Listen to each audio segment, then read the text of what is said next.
Hello and welcome everyone to FMC. I'm Jeremy. That is SP3.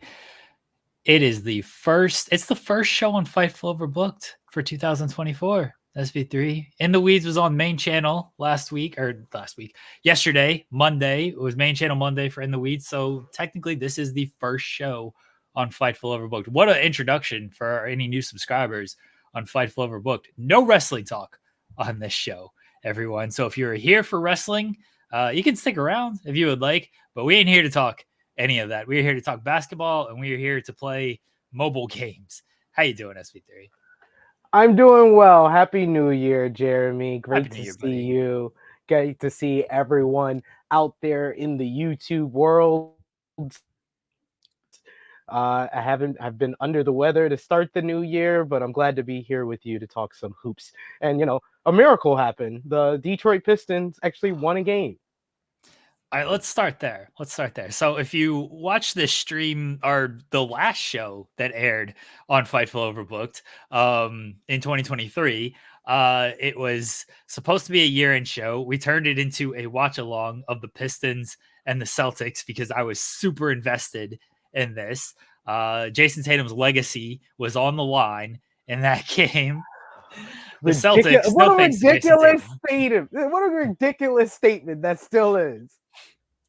No thanks to Jason Tatum. The Celtics won the game. The Pistons losing streak continued. But then on Saturday, a banner day for the Toronto Raptors. Joel did call it. He said that the Raptors would be the team to fall to the Pistons. He was correct. And the Raptors also made a big trade earlier in the day, which partly has to do with why they were shorthanded. They couldn't wait until after the game. Like, you're playing the Pistons, just get through the Pistons game so you're not the team that loses the streak there. Like, I understand, what if OG gets injured or something, then the deal falls through? You got to take that chance. You got to beat the Pistons. You can't be the team to lose to the Pistons. And they were the team to lose to the Pistons. And they traded arguably their best player, OG Anunoby, to the Knicks. I guess the Knicks are winning the championship now because I said in the season preview, the team that gets OG is my favorite to win the title. And they looked good yesterday against the top seeded Minnesota Timberwolves. They looked really, really good. And they beat them with Jalen Brunson shooting 20% from the field, 18% or something like that. He was 5 of 24 or something from the field. It was one of his worst shooting games of the season. And the Knicks still, he is the best player on the Knicks, and the Knicks still get the W. Julius Randle had a big game. OG had 17 points in his first game with the Knicks. So it's looking good. They looked like I might have to put the my on the Knicks. Nah, I never do that. I'm sorry. That's against my religion. I'm sorry. I grew up here. They have scarred my family too many times that I was born to not be a Knicks fan, and I had to find my way. They did look good yesterday against the Minnesota Timberwolves. Yeah, despite Brunson playing poorly. Brunson had 13 assists though. He's much more of a playmaker with I think OG in the lineup. I think he's going to continue to be a playmaker. He's still going to get his shots off. I expect he'll shoot better, but I also expect him to be much more of a playmaker with OG because OG, unlike RJ Barrett, can attack the rim more efficiently than RJ, a better shooter than RJ, just a better player than RJ. And also I noticed yesterday Brunson was playing more with kind of the bench unit, where Emmanuel Quickly was kind of playing, and Quickly was kind of the offensive facilitator with the bench unit. With Brunson now being the facilitator there, he'll look for his own shot, but he'll also get other guys involved. So I expect Brunson's probably, his numbers are probably going to go up. Certainly his assist numbers did yesterday. He'll shoot better.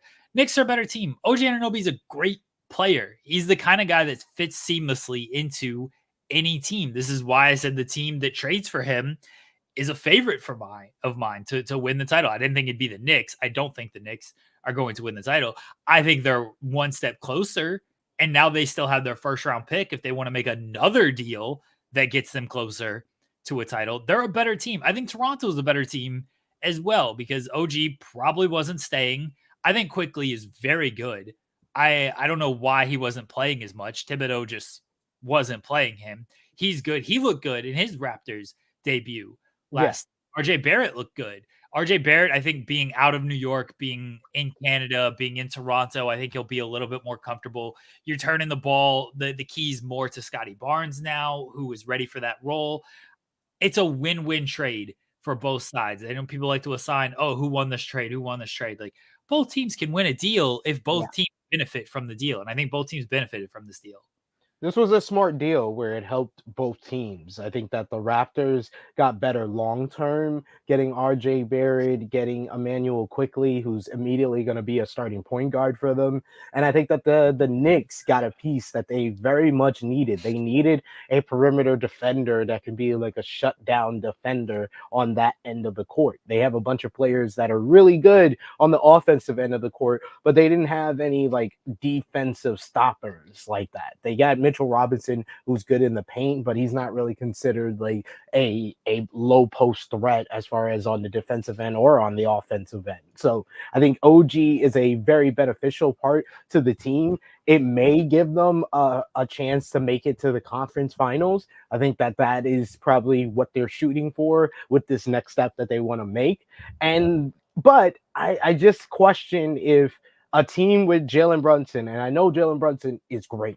He's a top 10 point guard in this league. I don't see the Knicks with Jalen Brunson as the number one player ever making it to the finals. Oh, are you gonna do the he's too small bit? No, it's not. He's too small bit. I just don't see him as that player that can lead them there. I mean, we've seen players of his model, of his form. He's a better shooter than him, but I would say he's kind of in that form of like a Derrick Rose. And Derrick Rose, of course, he had the injuries that came before him, but a lot of it was the competition that's out there in the Eastern Conference. When you have the Celtics, when you have the Bucks, you got Joel Embiid with the 76ers. I don't know if Jalen Brunson they have enough with the Knicks and him as the number one guy to beat those teams. I'm more concerned about Julius Randle in the playoffs than I am Jalen Brunson in the playoffs. Randle is the guy who completely disappeared in the playoffs last year for them. Yeah. After putting together a great regular season, Randle was non-existent in the playoffs. And they won the first round against Cleveland, which I wasn't fully expecting. I was much higher on the Cavs. I'm more worried about Randle than Brunson. I think Brunson, is he going to win a title as a number one guy? I don't know, because look at how many number one guys win the title. Usually they are a bigger kind of forward guard position. Like, Steph is the outlier on all of this. So I get the argument there. A lot of times it's the team around them, though. Like I think we're taking away the team aspect when we talk too much about like, oh, who's the number one guy on this team? Like, is the team around him good enough? I think as it stands, the team around him right now is good enough to possibly be in the conference finals. But you're right about the competition. Like, are they better than Milwaukee? Are they better than Boston? No. Are they better than Philadelphia? No. And they would be better than, but this Miami? to me, this made them the fourth best team in the East, though. This move. I can see fourth best behind the three teams I just mentioned. And Miami's the other team that's up there, I would say. Because Butler's hurt right now. But Miami never really tries to play well in the regular season, it seems. They just try to play just enough to make it to the playoffs, and then they just go, all right, let's turn it on. Now we're a top 4 team. I think they're a better connected team with Anunoby. He shores up. I mean, I watched the Timberwolves game last night.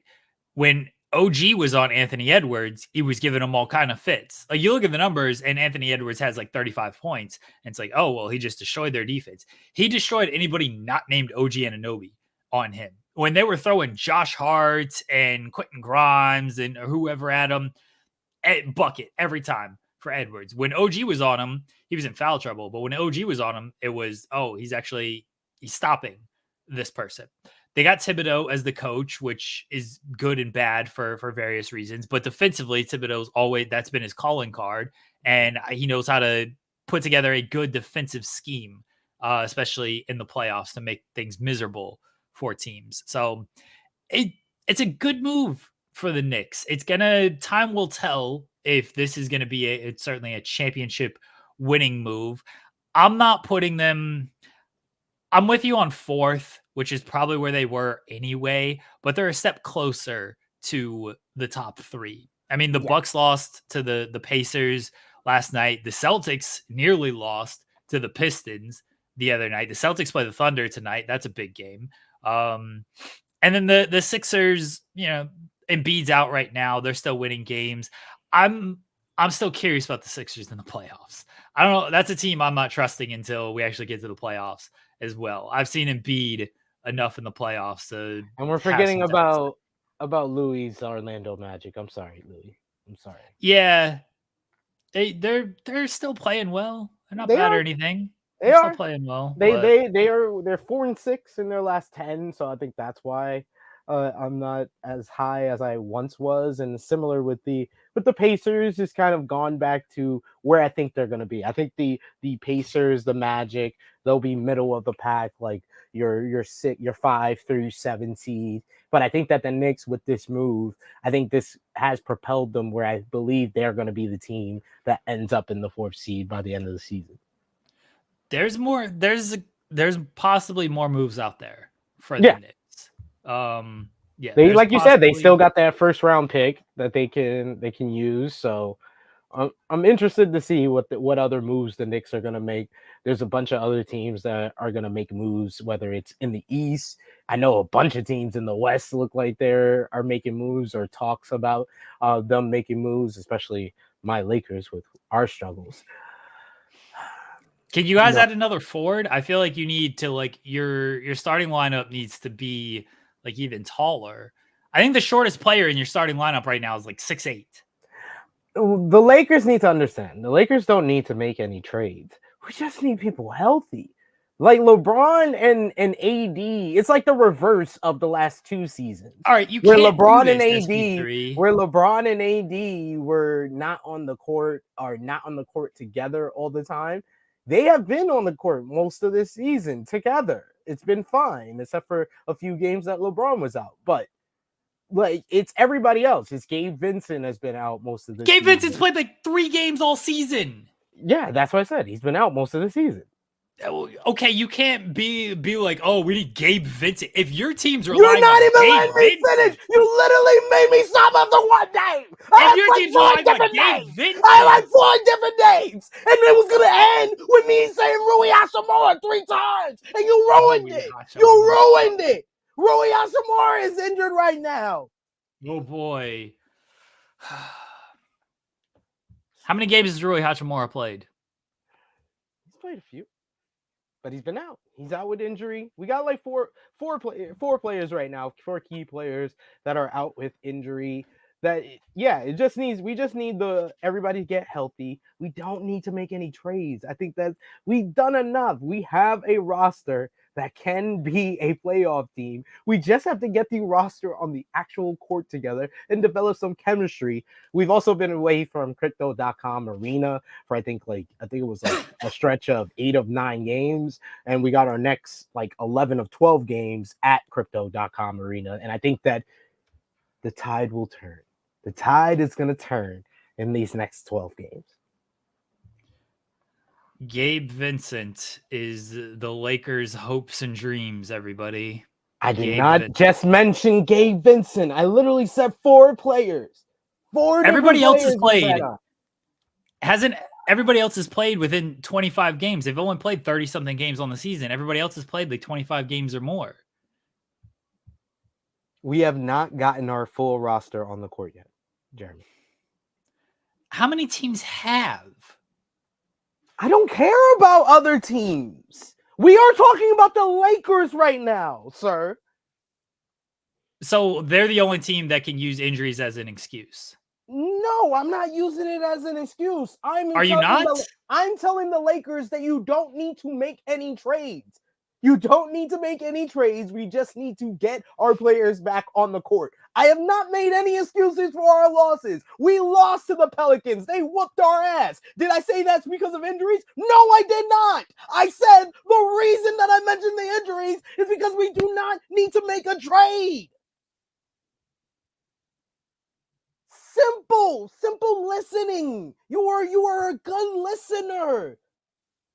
This is why you're married, sir. You're a good listener. Why don't you listen to me? Am I speaking English? I know I grew up in Harlem. Maybe I'm speaking too much Ebonics. For shizzle, my nizzle. Like, what is going on? I literally mentioned the injuries for us not making trades, which is what a bunch of Laker haters even want. They're like, oh, Lakers always got to make a trade. Why do y'all always got to make a trade? I'm with y'all. We don't need to make a trade. And yet you got another Laker hater over here trying to tell me this nonsense. Say, oh, you're using injuries as an excuse. I never used it as an excuse. We're 17-17. We're bad. We're a 500 team. We're on borderline. We're on the edge of extinction, of not even making a play-in. If the season ended today, we would have to win 2 games to make the goddamn playoffs. I understand what type of position we're in, and I'm not using injuries as a goddamn excuse. I'm using injuries as a reason not to get a trade. Stay the damn course. Keep going forward. Don't go back to go forward. Go forward. SP3, children are watching. Watch your language, please. Let me ask you a serious question, SP3. Okay? I'm not trolling. Serious question. Okay? Do you think this team can actually get healthy? Yes, because it hasn't been Anthony Davis. The fact that it hasn't been Anthony Davis this season, and that everybody else has missed games, but for the most part, even when he's gotten banged up, he's looked like he was hurt. He's got back on the court the very next game, or missed 1 game, and then he's right back. And this is arguably the best season, like numbers wise, that he's had for the Los Angeles Lakers since getting here. So like, I am very confident that if we get the role players back on the court, that we will be fine. I don't think that it is at the move of, I've heard talks of Zach LaVine and Jordan Clarkson, and I'm just like, we don't need any cards.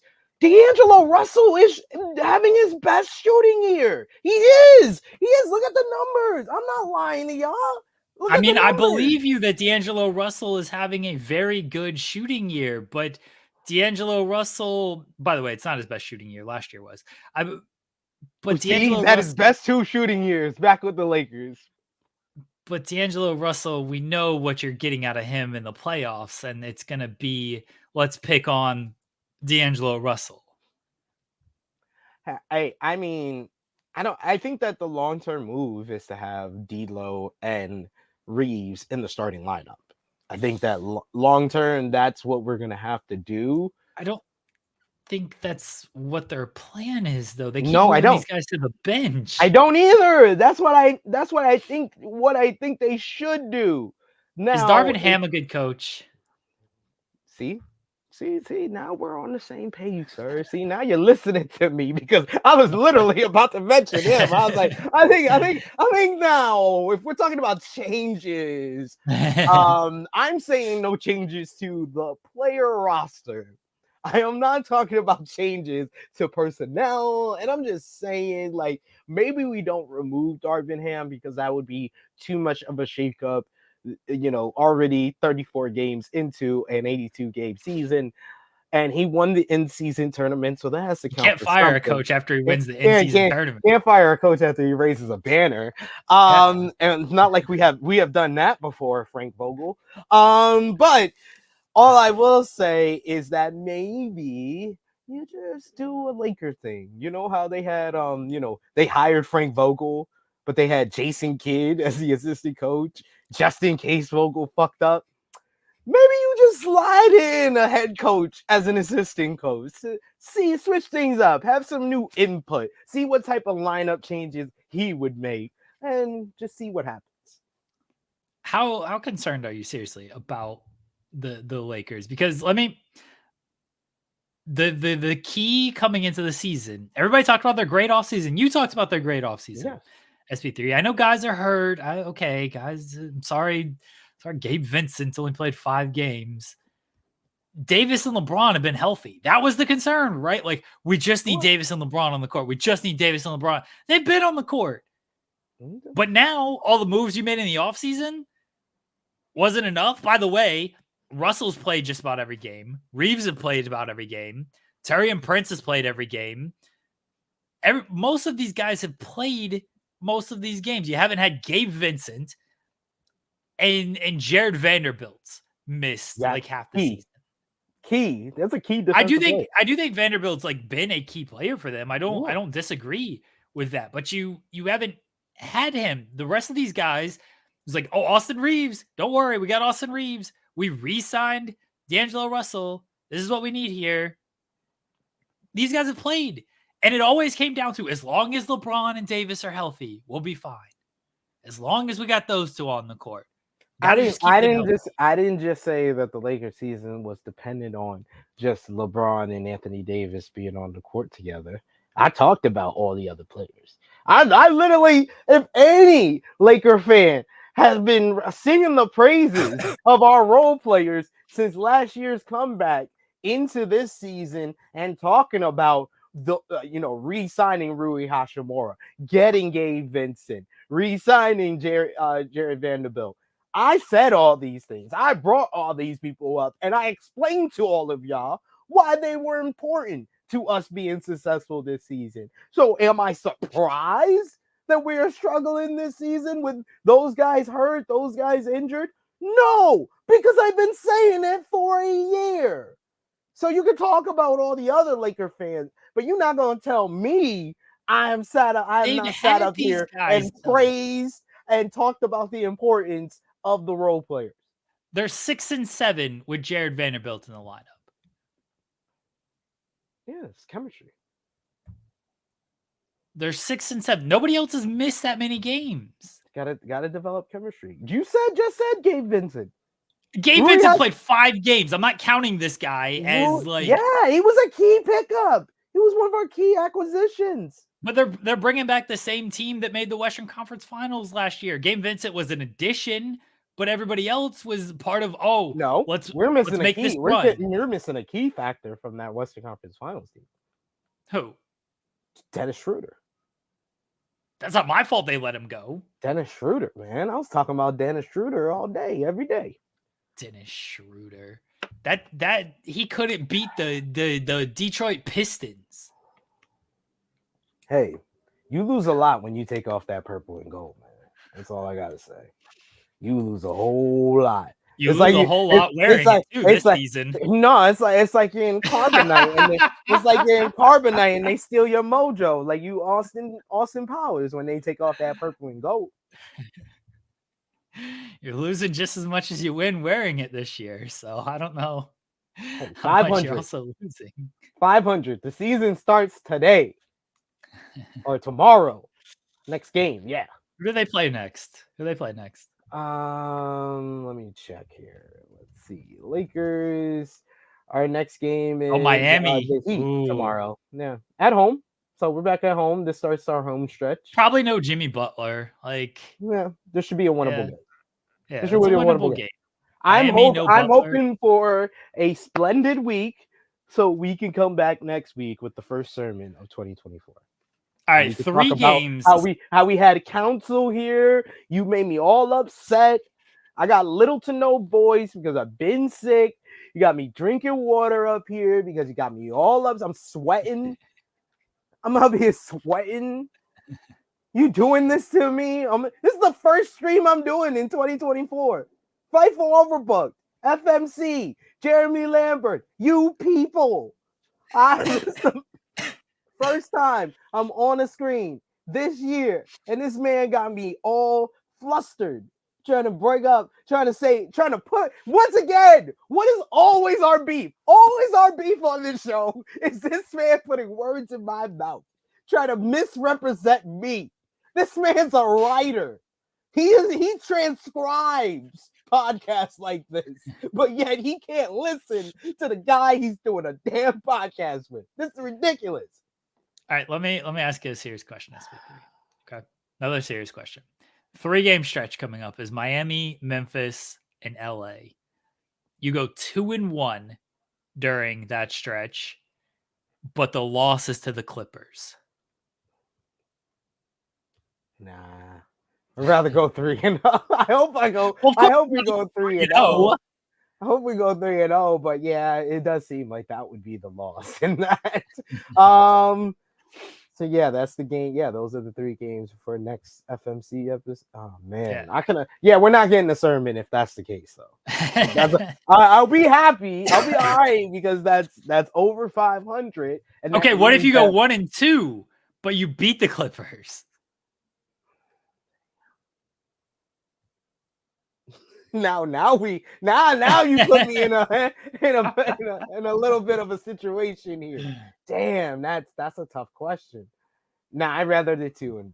I'd rather us be here. Yeah, you got to take the 2 wins. Yeah, I'd rather us be here next week and we have a better overall record. We're 1 game above 500 than come here next week and we're 1 game below 500, but we beat the Clippers. Whoopie freaking do. I don't care. Clippers are playing very well. I'll give it to them. They turned their season around.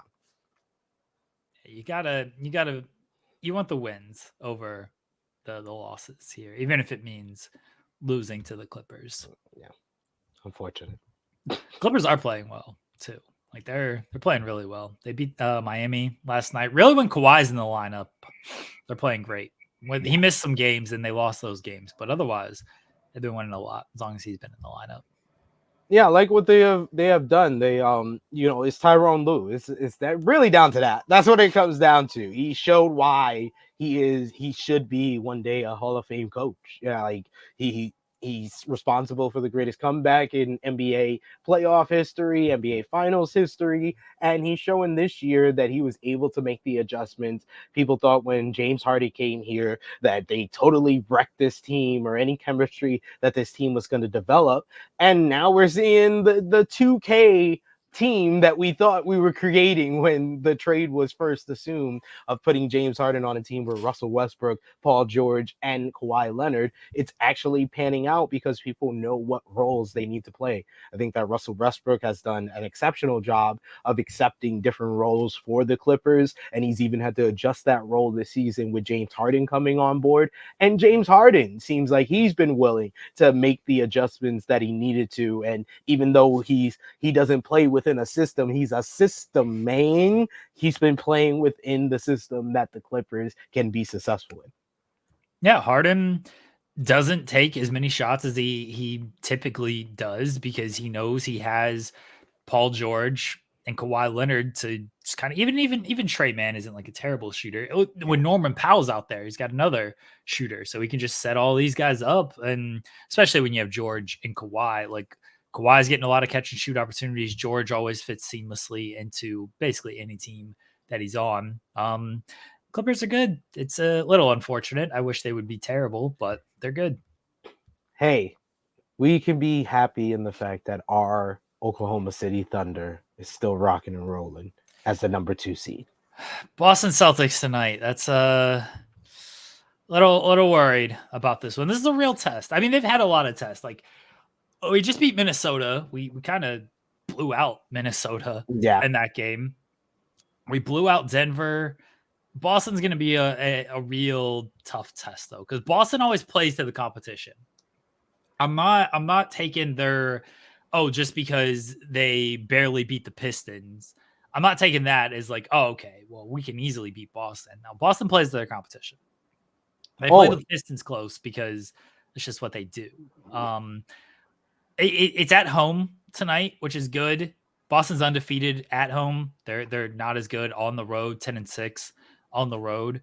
So if we're gonna beat them, tonight would be the night. Thunder are playing well. It's a little scary how well they're playing. a little scary. Why is it scary for you? Man, you should have listened to me. TIS, man. Tis, just tis. Trust in Sid. You'll be fine. You'll be fine. I know what I'm talking about sometimes. It's a lot of scary times. because the expectations are there. I thought we would have just like a nice little season, get into the playoffs, and it's like, all right, if we lose in the first round to a team that we're overmatched with, like, fine, we're a year ahead of where we should be. We're really a year ahead. Like, this is the team I think people were expecting next year. Now, like, the national media is talking about OKC. Oh, go make a move, go make a move, go make a move. And like, I don't think I wanted Anunoby, by the way. I thought that would have been a great move to make. They weren't gonna. I don't know what the move is the thing. Everyone says trade Josh Giddey. They're destroying teams with Giddey in the lineup right now because Giddey, what did I tell you earlier in the year when everybody was like, oh, Giddey doesn't fit. Giddey's problem was he was missing everything was the issue. Now he's accepted a lesser role. He's rebounding more. We were getting killed on the boards earlier in the season. Giddey has gotten on the boards to get some touches. He's passing more, which is his bread and butter because he's not a great shooter, not a great like ISO scorer or anything. Can't always get his own shot, but he's setting the table more for other guys. And he actually is now making shots. He's raising his 3-point percentage. He's finishing better at the rim because he's getting himself more involved by cutting and screening and things like that. The only loss they've had here, you want to use injuries, was to when the Lakers in a must-win game for the Lakers. Their words, SP3, not mine. The Lakers beat them when Giddey didn't play. That's the only loss they've had recently. Otherwise, Giddey has played and they've been blowing teams out. Giddey fits in just fine with this team. I don't see a trade where it's like, oh yeah, let's trade Giddey for this. It's very tough to give up on like a 21-year-old who has shown real NBA talent. He had a rough stretch. Other stuff was going on, but he's turned it around. He's turned everything around. I don't know what the trade is. Louis, shout out to Louis. He mentioned Jeremy Grant. I don't think you've got to like give up anything huge to get Jeremy Grant. Portland probably wants off that contract. That's a bad contract because he's not on a contender. We got money we got the Davis Bertans contract that expires. Like, we got all the draft picks in the world to trade for him. We probably don't have to give up a rotation player to get Jeremy Grant. But whoever we bring in, they've got to fit what OKC does. And we don't do a lot of like, hey, let's stand around, wait for a shot to come. It's a lot of movement. It's a lot of just finding holes. Our defense is very aggressive. It's not a ton of like one-on-one, like let's just challenge guys. It's kind of a mixed match of a zone and then a man-to-man, just like, especially if you go to the post, a lot of doubling out of that. It's creating turnovers, getting out on the run. Like, not everybody fits in that kind of like role. Like, I don't want like Kyle Kuzma. Like, that's not the type of guy I think that really fits in this type of system. People are talking, and Jordan Clarkson defensively, definitely not. Like, and people have mentioned like, oh, Isaiah Stewart from the Pistons because he's a big. People are just trying to get like any big to OKC because we're a little undersized. But some people are just trying to. I don't think Isaiah Stewart really like fits in what this team does. Like, they don't need to make a move because they're really good.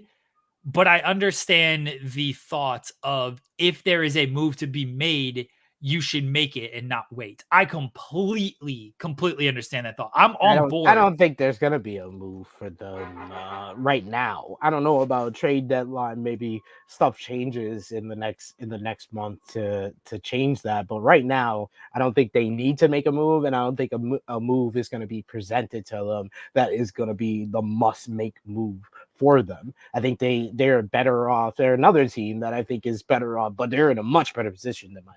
Freaking Lakers that just needs to stay the course because it has been working out for them. I think like the teams that probably do need to make a trade, and it's crazy for me to say that I think that the Thunder need to stay the course, but a team like the Minnesota Timberwolves, I feel like even though they're number one, I feel like they probably would need to make a move more than the Thunder. The Thunder are way overachieving.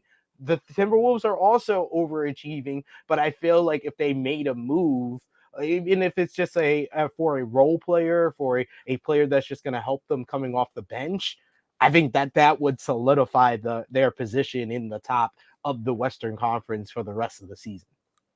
I mean, I think any team can make a bench move. What's a star move out there? Is Zach LaVine the guy you're bringing in? I don't think any of these teams should.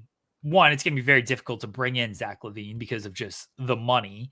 But I don't think any of these teams should be trying to make that kind of move. Like Pascal certainly not. Siakam. I see the Siakam I've been stuff. trying to get Siakam traded for what now, Jeremy? As long as we've been talking about basketball. How long have we've been talking about basketball for a few years now, and I've been trying to get Pascal Siakam traded ever since then. Clint Capella, that's the 2K trade always is Clint Capella, get him in there. When you look at teams that could possibly make a trade, Portland, Jeremy Grant, yes, that's a lot of money to try to give up. I don't think the Warriors are gonna. Is Andrew Wiggins available? Like a Wiggins for Siakam deal is something that maybe that makes sense. Is on the table just to switch things up for the Warriors. Like who else? Because of the play-in, these teams almost have like an inflated sense of accomplishment. Because like, all we got to do is get to 10th, and then we can maybe do something. Like look at the Hawks. Are the Hawks gonna make a move? That's a bad team. Is Trae Young available? Dejounte Murray was supposed to come in and like be the off guy for Trae Young. That hasn't worked. I've heard DeAndre Murray to Lakers rumors. Everybody is to the Lakers rumors. Throw a dart at a name and the rumored to go to the Lakers. That is true. Like if anyone who hits the market is either going to go to the Lakers or the Knicks. You at least hear one conversation or rumor about it. I like Dejounte Murray, by the way, but how much are you giving up for Dejounte Murray? Atlanta's going to want a lot because they gave up a lot to get Dejounte Murray. They got to recoup some of that value. So if you're a team, like speaking from a Thunder perspective, I don't want to mess with the overall rotation. If we can get a role player, if we can get Alex Caruso, and I know the price is probably high on him, but if we can bring in a guy like Alex Caruso, I'm for that. You're not giving up you're not having to give up one of your rotation guys for Caruso. Throw all the seconds at him, throw some money at him. We have young guys who aren't playing. Trey Mann's not really in our rotation. He's still got some value, I think. He's still a young player who's played well enough in the limited minutes he's gotten, who can maybe in a bigger role or actual opportunity excel a little bit. You throw him in there with a bunch of draft picks, you can get a rotation kind of like a 7th, 8th man kind of player. I don't think OKC needs, certainly not like a starting caliber player, unless that starting caliber player is a clear fit upgrade over what they have. And I don't know who that is right now. It's very tough to find value on this because it's very easy to say like, oh, they should trade Josh Giddey. They should trade even like Lou Dort, who's playing. And look, I was first on board of get Lou Dort out of here at the start of the season, but he's a guy that's just accepted his role and playing within himself and fitting in perfectly on this team. I go back to Giddey. It's very tough to be like, trade this guy. He's a 21-year-old with exceptional skills that not every basketball player has. Yeah. It's very tough to just give up on these guys to go get an older player who may not fit the timeline and may not increase your chances of actually winning this season.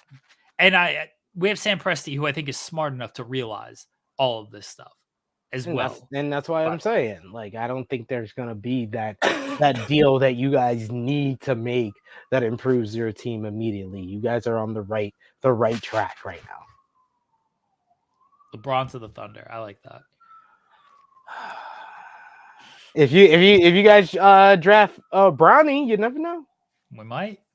We got enough first to get him. You got enough. You got enough of them to convince LeBron to come to OKC. Imagine that. That would be a mega a slaughterhouse. It would be ridiculous. Is LeBron gonna accept being the fourth best player on a team though? Can he accept that role? But he won't be. So he will be. Even at 40, LeBron will be the best player on that team. No, he wouldn't. LeBron James is not better than Shai Gilgeous-Alexander. Not this right season, now. Yes. No, he's not. No, he's not. LeBron James. LeBron James, the best player. The cops are coming after you for that take. The best player in the NBA. LeBron James. The best player in the NBA. His team really sucks then if they're only 500 and he's the best player in the NBA. Hey, his team's all. Hey, I've seen Kobe struggle with Smush Parker, so we've been here. So Anthony Davis is Smush Parker? Is that what you're saying? No, Anthony Davis is like Lamar Odom, but like on like steroid crack. Like that made him better. Was on the second part for a lot of his career. Yeah, that's what I said. Steroid crack. It made him better in the undercard. Do you want to do the top 5? Yeah, look at you, Jeremy. I'm proud of you. Look at this guy. He's suggesting for our best. It's become a staple. It's become a staple of the show now. It's become a staple. Best segment of the show outside of Love is Blind, of course, mobile. But yes, let's talk about the top 5 and bottom 5 for the first top 5 and bottom 5 of 2024. Look at us, 2024. Here we are. It's time for the top 5 and the bottom 5. Well, let me get my mind right. Let me think about this. Jeremy just put me on the spot here. All right. So coming in at number 5 for me here on the top 5 on January 2nd, 2024. I'm going to go with the Philadelphia 76ers. Philadelphia 76ers, 22-10. They've won 7 of their last 10. They are currently the 3 seed in the Eastern Conference, right behind the Bucks and the Celtics. They've been playing well outside of when they face the Bulls. It seems like the Bulls got their number. It seems like this is like the second time I put them in their top 5 after they lost to the Bulls. What is going on? And of course, their next game tonight is against the Bulls. Thankfully, it's not next week when I'm sure I will talk about them again. But yes, the Sixers deserve to be here. Joel Embiid, of course, is putting up MVP numbers again, but he's been out. But they have still kept going with picking up wins against the Rockets. And a lot of that comes down to the combination of Tyrese Maxey, who right now is the most improved player in the NBA, in my opinion. He's one of 2 players in the NBA who's averaging over 26 points and 8 assists. The only other guy outside of Tyrese Maxey to do that is Luka Doncic. And meanwhile, you got Tobias Harris, who's really stepped up and really kind of cemented his spot as the 3rd best player on this team. And kind of like the more he's scoring and picking up his scoring the last couple of games, he's over his career average, 17 points. He's averaging 6 rebounds, 3 assists. He's been playing very well this season, but more and more I keep hearing from the Philadelphia 76er Nation, they feel like they have the semblance of a big 3. I wouldn't go that far, but I think they definitely have a better 3rd player than they've had in the past. Sixers at number 5. They've had Tobias Harris. It's not like Tobias Harris is a new player on this team. No. But I'm saying those 3 players together, that's the best 3 big 3 that they've had in a while. They had these 3 and James Harden last year. Tyrese Maxey was not this player. He wasn't, but it's not like Tyrese Maxey is some new player. He is new. He's brand new. He's elevated his game. He's taking his game to the next level. You're not gonna sit up here and tell me you wasn't here in 1998 when the Los Angeles Lakers had Shaquille O'Neal, Eddie Jones, and Nick Van Exel, and they had a young Kobe Bryant in 1997. Oh, they had the same player, but no, in 1998, Kobe Bryant became an all-star player. So you ain't gonna tell me it's the same Kobe Bryant in 1997 that you had in 1998, just like you ain't gonna tell me that Tyrese Maxey in 2023 season is the same Tyrese Maxey we've been seeing in 2023, 2024. It is the same. It's not. The difference is he has way more opportunities now because James Harden is not there. Everyone knew Tyrese Maxey was this good last year. Everyone said last year, hey, maybe Tyrese Maxey should get more opportunity, should handle the ball more. James Harden just wasn't going to have that happen. People saw this with Maxey last year. It's just they had Harden, so he wasn't going to have the ball as much. Tyrese Maxey is better. He's obviously improved. That was my whole point, is that now with the elevated opportunity, he has proven that he deserved this probably a little bit beforehand. And Tobias Harris is actually playing like a third star instead of whatever he's been doing since he's been on the team, which has been, quite frankly, a little bit of a disappointment. I think taking Harden off this team was addition by subtraction because it allowed Maxey to play a bigger role. It allowed Tobias Harris to do different things. They got role players in there like a Robert Covington who fits in with what this team wants to do. And a coach that isn't Doc Rivers helps as well. See, then we finally found something that we can see eye to eye on. That is true. Coach who isn't Doc Rivers and actually has guys move off the ball definitely helps. Can you go to your bottom five? Like, we sitting up here over analyzing my top five. Come on. You don't care about the top five. You care about the bottom. Toronto Raptors. I don't care if they won last night. You lost to the Detroit Pistons. You are in my bottom five. Don't care that you won.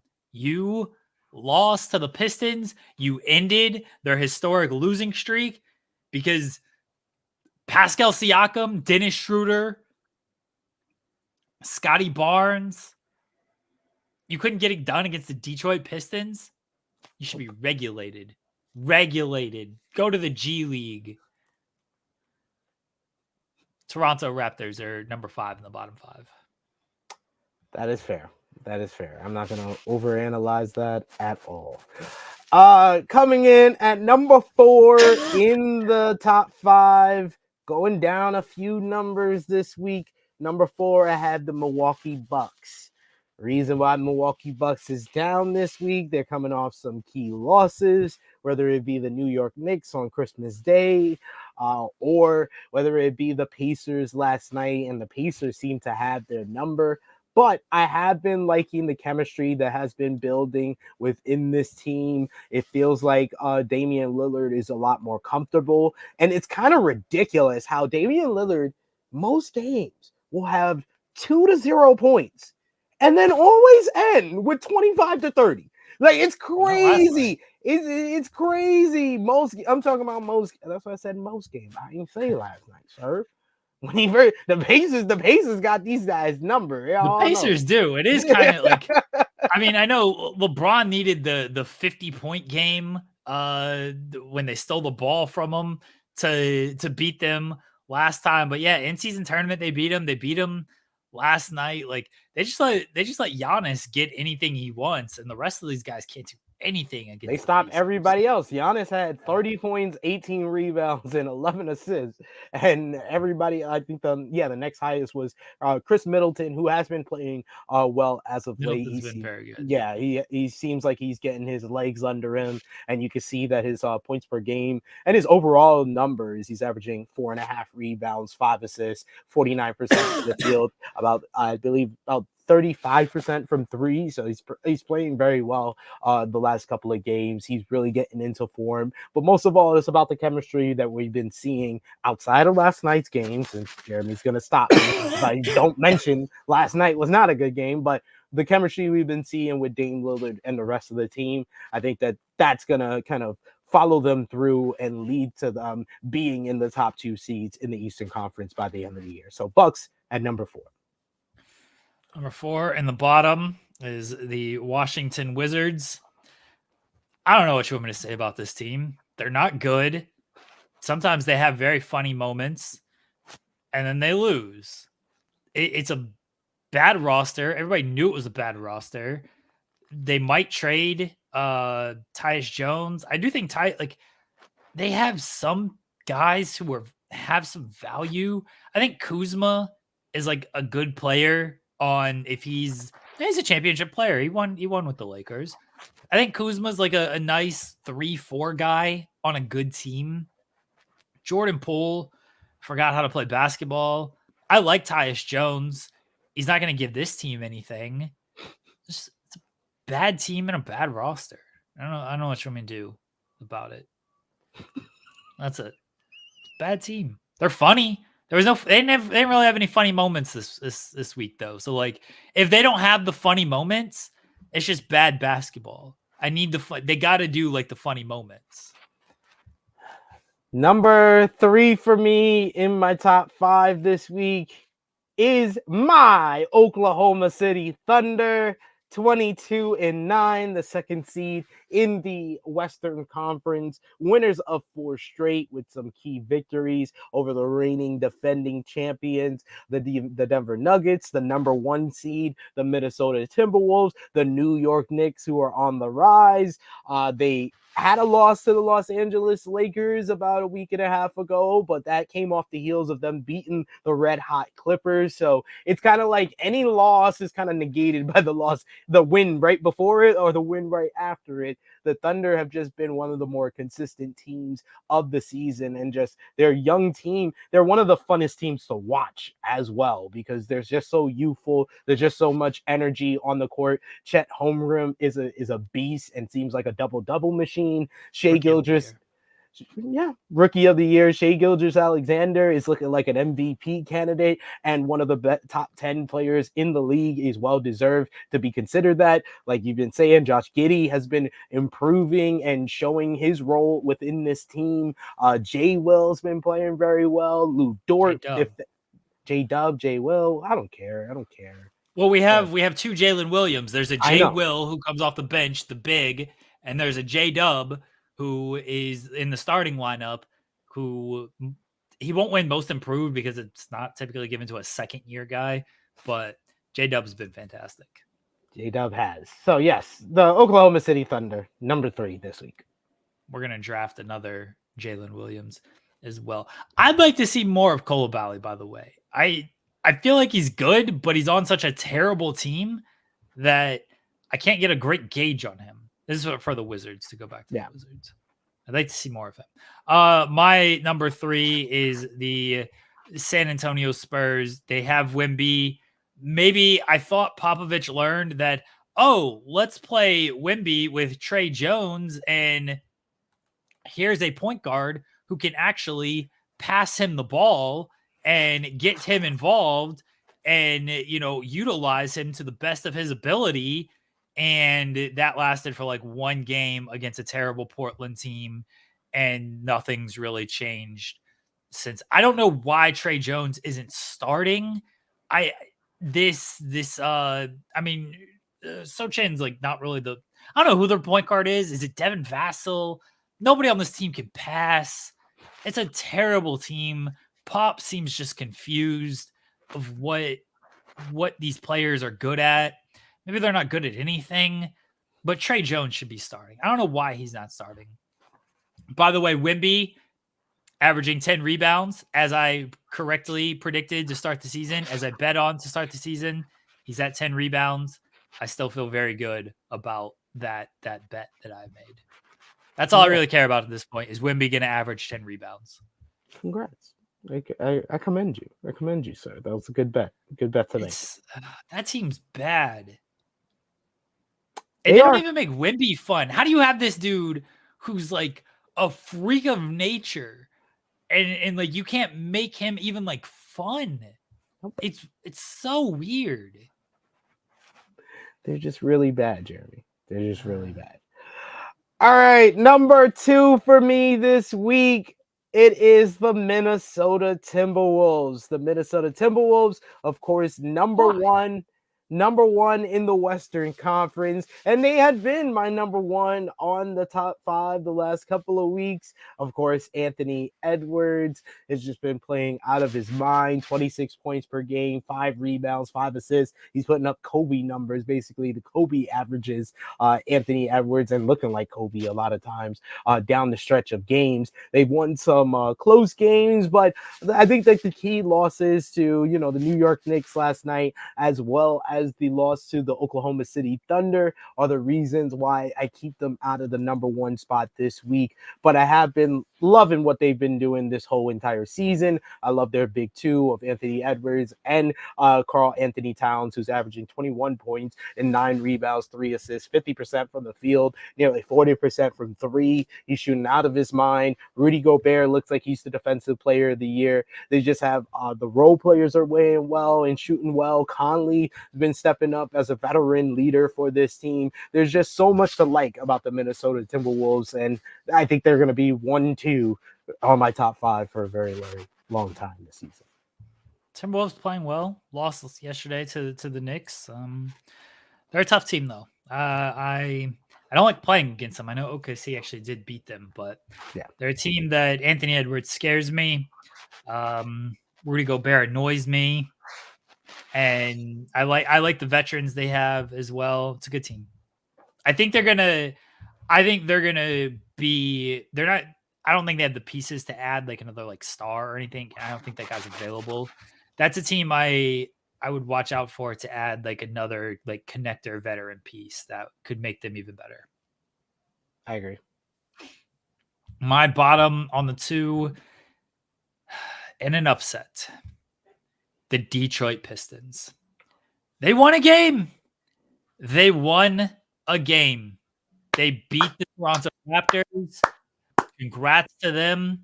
They got blown out last night by the Houston Rockets, so they're back to just losing and being terrible. It's a shame they actually won because now it's like, who cares about this team? Like, you saw how excited we were during the end of this streak against those games against the Nets, the game against Boston, the game against Toronto. This was must-see TV.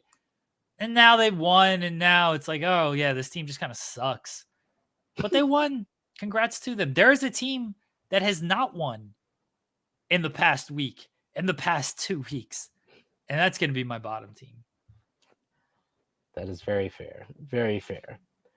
And number 1 this week, despite Jeremy's protest, his dismay, it is the Boston Celtics. The Boston Celtics, number 1 for my top 5, number 1 team in the Eastern Conference, number 1 team in all of the NBA, 26-24, and a lot of that comes down to the best player on the team and arguably one of the best players in the league, Jason Tatum, averaging 27 points, 8 rebounds, 4 assists on 47% from the field. He's averaging 38% from 3. You got Jaylen Brown averaging 23 points, 5 rebounds and 4 assists. They had 3 players above 20 points with Porzingis averaging 20 points and 7 rebounds, and Derek White, who has kind of just gotten more and more praise from the likes of Jeremy, from the likes of the NBA experts out there, because he does the little things. He does winning plays, and he has really become the glue of this team. They have a strong bench with guys like Brissett, who stepped up, Pritchard, who's really been playing the role of facilitator coming off of the bench for the team. Cornette had a great game, hit their last game against the Spurs. Hauser, who's been hitting knockdown threes. So I really enjoyed this team. They got, of course, the Oklahoma City Thunder legend, Al Horford, who's another veteran leadership piece. There's just so much to like, and they're winners of 6 straight with some good wins within those. Outside of that, we're not going to talk about the Detroit Pistons. We're not going to talk about beating the Detroit Pistons in overtime. I understand that might be something that a lot of y'all count against them, but they have some good wins over the Lakers, over the Clippers, over the Kings. I got the Boston Celtics #1 this week. Not looking forward to Sam Hauser hitting like 5 threes tonight. Porzingis hitting a bunch of threes. Jason Tatum restoring his legacy by having like 50 points.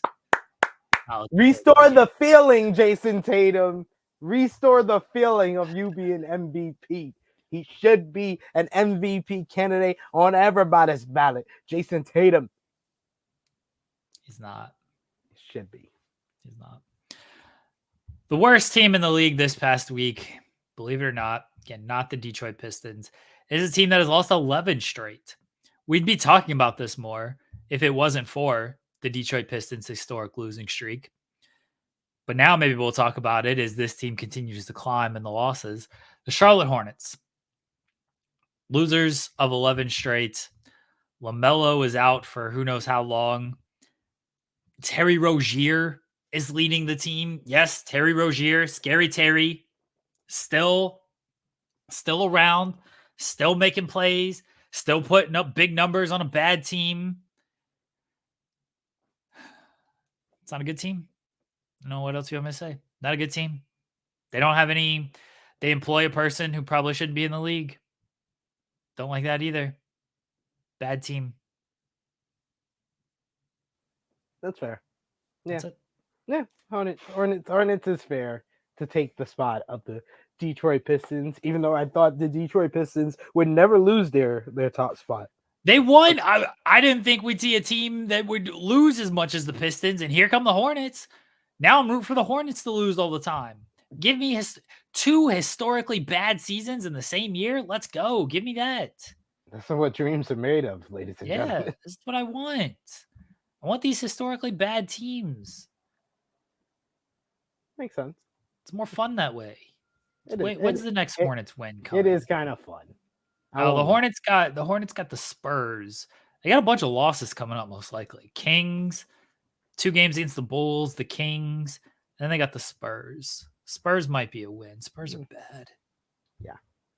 Hey, it's too early to start getting into, historic levels because we still got years. They don't play the Pistons until January 24th. That's the end of the year. So, or the end of the month. They got a little while. They got 2 against the Spurs before they even get the Pistons. So they got some opportunities to break this losing streak. We'll see if it happens. I probably will. Like, it's a bad team, but we'll see. You can break it now. You can break it within the 10 to 20 range. Once you get to that after 20, that's when teams are starting to look like, all right, we can't lose to these jokers. And what's the record for least amount of wins in a season? I don't know. I'd have to look. When it's like 7. Yeah, something like. No, I don't remember. I have to look at it. Yeah, at least hold on. Least wins NBA season. All-time worst regular seasons. It was 7-59. The Bobcats. That was a shortened year. 9-73 was the worst in a full. The reverse of the record regular season. Yeah, in a full season. So the Pistons are still there. The Pistons are still on pace because they only got 3 wins. So wouldn't it be hilarious if like 2 teams did it? Yeah, I would love that. That would be awesome. I mean, I think the Spurs. Historically trash teams. Spurs are bad though. That's what we're rooting for with the Pistons now, everybody. They broke the losing streak. Maybe they can go on another big losing streak, but we're rooting for them to have the worst regular season of all time. That's where we're at. That's our goals. The 8 wins will do it. 8 wins in a full season will do it. So that's what we're aiming for. 8 wins or less for the Detroit Pistons. That makes sense. I'm with it. I'm with it for the Detroit Pistons to make history before our eyes can get 8 wins. They just need only 5. We can't afford them getting 6 more wins. Yeah.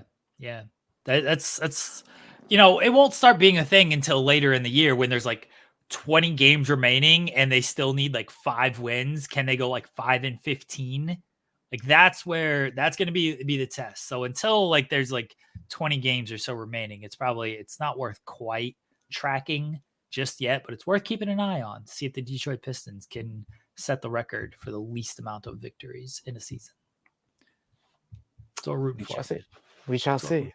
I'm rooting for your enjoyment of all of this, so we can talk about it on the bottom 5. And we want the series to be historically bad. We can just volley. You just volley between the Hornets and the Pistons, going out of the top spot or the bottom spot. It's no fun. It's no fun if these teams are just like bad, historically bad. That's what we want. That's what we want. I'm with you. All right, we've sent this link to our pal Cher Delaware, who is not here yet. She said she had a meeting, but she said it was only going to take a few minutes. The meeting allegedly started at 10. 47 minutes is more than a few. So we're just calling her out, ladies and gentlemen. we love Cher Delaware, but I don't know where she's at. We don't know where she's at just yet. Hopefully she shows up. We gotta kill for time. So what do you want to talk about, Jeremy? Are we gonna talk about the challenge, a battle for a new champion? Because I haven't watched a single episode. I have not watched a single episode. You know how I've been keeping up on it? The social media drama. I've been sharing it with you and Cher. Yeah. With you have Nerese battling it out with Olivia, exposing the fact that Olivia apparently, she committed fellatio on Emmanuel the day they got there, even though Emmanuel has a girlfriend, and then Olivia lied to everybody and said her and Emmanuel had sex when they didn't. And then tried to cock block Raven, who was really getting with Emmanuel and hooking up with him. And man, I was just like, and then she also tried to get with Kylan after Kylan had already been with Melissa when Melissa got eliminated. And then when Kylan didn't want to do it, she tried to act like she turned Kylan down. And apparently it was because of reasons that if Nerese exposed it, it would make her look even worse. I was like, damn, Nerese went in. I like the drama though. I'm not watching the season. Y'all not gonna convince me to watch the season, but I like the drama. I'll watch the reunion. I'll watch and I'm gonna watch this week because Cara Maria is back, baby. Oh, good, finally. We've spoken into existence, so I'm watching because the people, MTV, Burnham and Murray, they need to know that our girl is a draw. She is the draw. The female face of the challenge returns on Wednesday. We must all watch and do our duty. I will watch this week's episode. I've kept up with the drama because of you. I will actually watch this week's episode. But they have more important things to talk about than the challenge, which none of us watch anymore because they've oversaturated the whole thing. Cher Delaware is here. Hello, Cher Delaware. How are you feeling? Terrible. I'm sorry. You feel okay to do voices? Yeah. All right. Yeah. You sound like. In my head. Let's pull this up. Okay, so last we left off, Victoria and Scarlett got married, right? Yeah. Like they ended up getting married. She left Blaze at the altar. She did leave Blaze at the altar. I don't know how much longer is left with this. I don't know. I know we gotta go to Mexico. I feel like this might be the end of it. Yeah. Well, all right. Make sure. Let me know as long as it's working here. Where's it at? Where we go to Mexico, or we fuck some shit up or something, like go on our honeymoons. Is it screen on? Yeah. Okay. Or do we just do the reunion? Is the reunion the next chapter? I don't know if there is like a reunion thing. Yeah, I don't know how it works. I guess we're about to find out. Very, very curious how this is all gonna work. All right, resume story. Here we go. Never ending story. La, la, la, la, la, la, Gotta find these characters again. Look at this little sweet villa house. Look at that. Beautiful stuff. Uh-oh. Okay. Oh, okay. It's the inexplicable force that draws people together and bonds them for life. Love. This better not just be like an epilogue. And in your case, love is Scarlett's glistening body by the pool on day 2 of your honeymoon in the Bahamas. All right, then. Hey, there you go. Cher's favorite part. Top right. The black piece? Yeah. Okay. Yeah. I have a swimsuit exactly like that. I'm getting it. Sorry, I had to clear my throat. You're good. You're my whole world. You know that? Why is she not in a swimsuit? Yeah, what? I don't know what's going on. She said the glistening body. What happened to the glistening body? She joins you on the pool bed, pressing her warm skin onto yours and gazing at you with desire. Why is she wearing jeans? I'm your whole world, you say? Then prove it. Scarlett smiles and lifts your chin with her hand to kiss you deeply. I have a couple of ideas on how I could go about doing that. The whole epilogue's just fucking. Scarlett kisses you softly, parting and caressing your lips with his. What? We ain't go through the whole editing process. What just happened? Oh, God. That's why she ain't in a swimsuit, I guess. I'm glad we have this house all to ourselves because I don't think I've had enough of you today. SP3's face. Oh, yeah. Oh, yeah. There are a lot of places we have yet to christen. Damn. You and Scarlett look around, surveying where you have and haven't gotten intimate in the past 24 hours.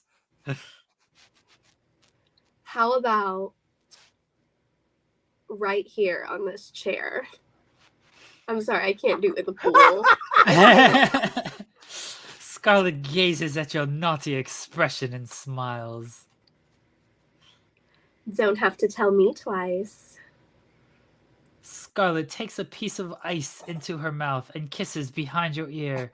Then she draws it down your neck and down your chest onto your stomach. Where the fuck did the ice come from? Ice cold water drips down your hot skin and gives you goosebumps as Scarlett kisses your inner thighs. Damn. You taste delicious. This is great. Oh my God, why is she asking this? What does it taste like? I can't with this. It's even better because you're both of them. Yeah, it's so much funnier that you're both of them and you're in a sickly state, like trying to do. Okay. Like coconuts, salt water. Okay, salt water does not taste good. Salt water. You taste like my wife, and you always taste like heaven. Oh my God. Both of your hands are all over each other, and you start to slip off each other's swimsuits. She's in She never wore a swimsuit. You're snapped out of enjoying Scarlett's touch when you hear, oh shit. Oh boy. Click, click. That's the sound of the gat. Did you hear that? Yeah. Is someone here? Scarlett quickly pulls a towel over the two of you. Yoo-hoo! We all the mystery voice. Yoo-hoo! We just all do it. Huh? Who's there? Scarlett quickly pulls her swimsuit back on and stands up protectively. Maybe she just not a wears a swimsuit. full body swimsuit. Hello. Hello, I'm closing my eyes just in case you're naked. They're all this mystery voice. Then another voice calls out, and you hear luggage wheels on the tile. What is The hell happening? is happening? You better You'd be better be naked. naked. This Be place naked. is so So sexy. Sexy. Around the corner with a Oh my brigade of luggage God. comes Eve, Brooke, Zayed, and Kieran. You quickly fix your swimsuit and stand up to greet them. Who freaking shows up at somebody else's honeymoon? Oh my god, what are you doing here? Really? Did you get lost on the way to your honeymoons? None of these people got married, did they? I don't think so. Ha ha ha! Ha, ha, Oh, ha. You're funny! Brooke pulls you into a hug and you try not to look bewildered.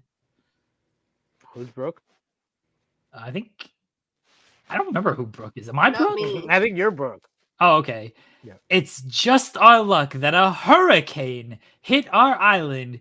Can you believe it? Haha, thank you so much for being okay with us crashing. Ha, I hate the rain. Oh. wasn't Eve the one that was with the prince and he cheated?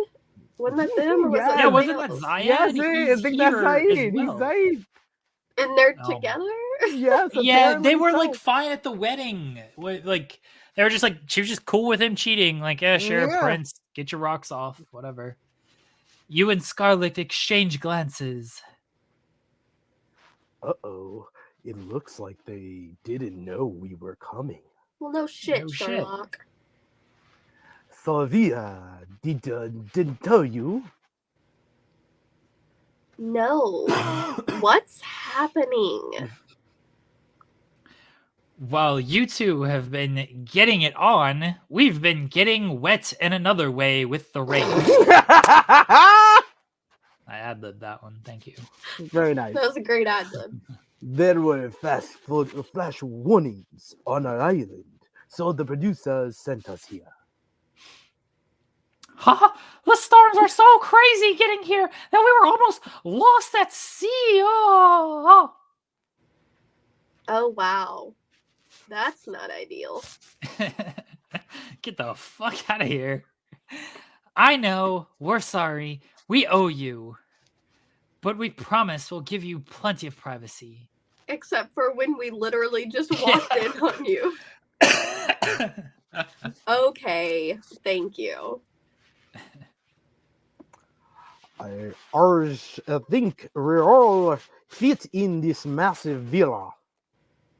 Kieran winks and wraps his arms around Brooke as they take in the beautiful scene. I guess they got married. Yeah.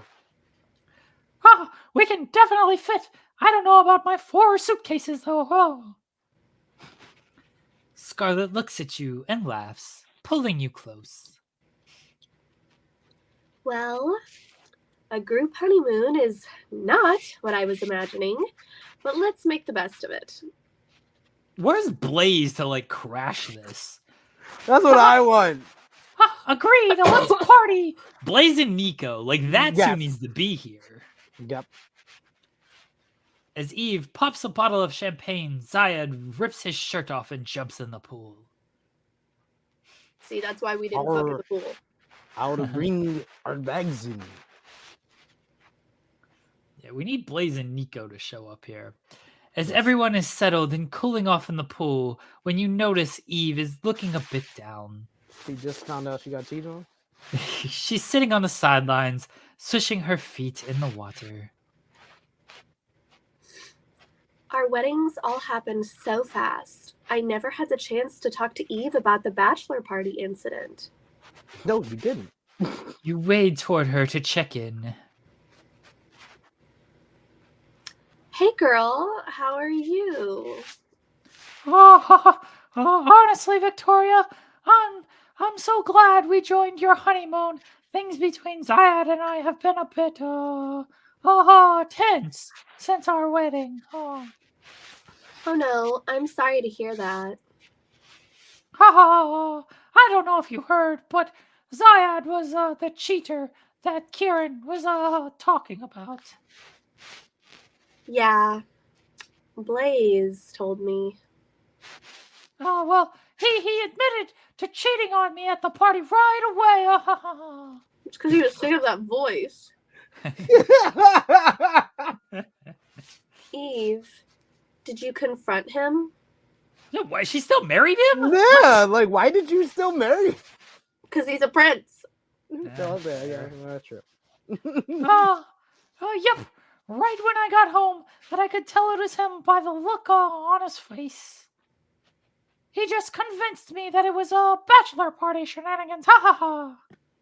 Maybe I should have told him the rules and the boundaries, but it hurt. If you have to tell somebody that the rule at their bachelor party is not to fuck someone else, you got issues. You have a problem. Yeah. Eve watches her new husband wrestle with Kieran in the water, and your heart goes out to her. But, things are off between us. You cheated once. Any advice? Twice,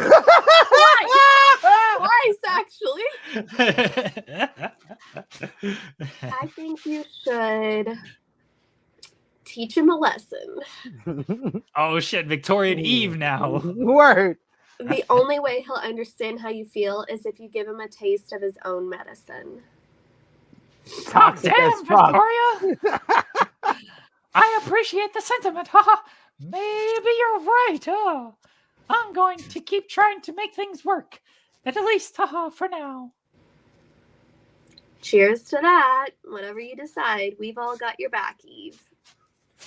To answer Michael Angelo Liascello, I think is his name, he says, wait, is this basketball talk or is my ex acting up? It was basketball talk for like a good hour. You missed it. Now we're doing a mobile game.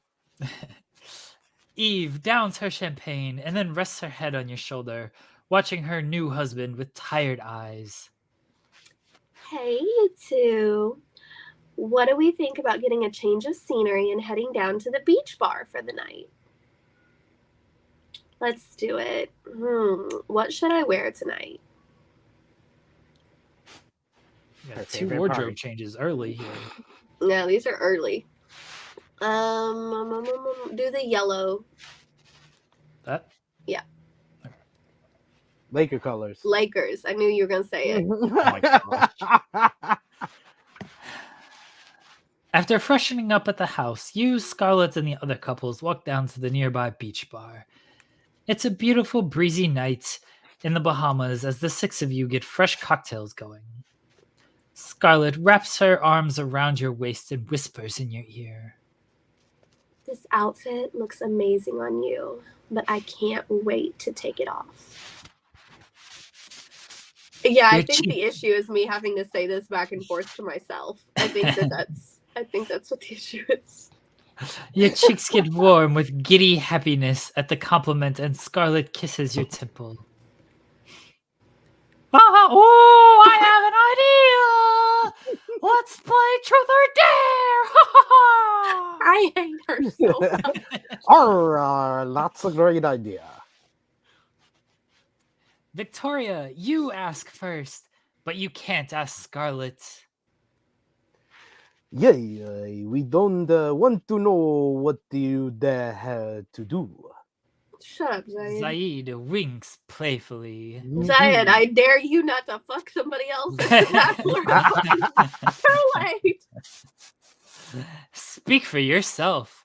These two are so hot together. I want to know the dirty details. Well, thank you. Fair request. Victoria can dare me whenever she likes. Okay, I'll pick Zayed. No. Truth or dare? There, obviously. Careful what you wish for. The group laughs excitedly. Okay, Zayed, I dare you to... No, what do you mean, careful what you wish for? He'll obviously kiss somebody. Scarlett's gonna rip off his wiener if he does a body shot off you. Kiss somebody here. Stupid. I assume you mean someone other than my wife. That's what your preference is. Duh. Wow, bold, Victoria. Just a kiss. Oh, this is a good day. As long as everyone's okay with it. The group nods in concurrence, and Brooke playfully raises her eyebrows at her husband. Well, who do you want me to kiss? Zayed looks at you a bit suggestively.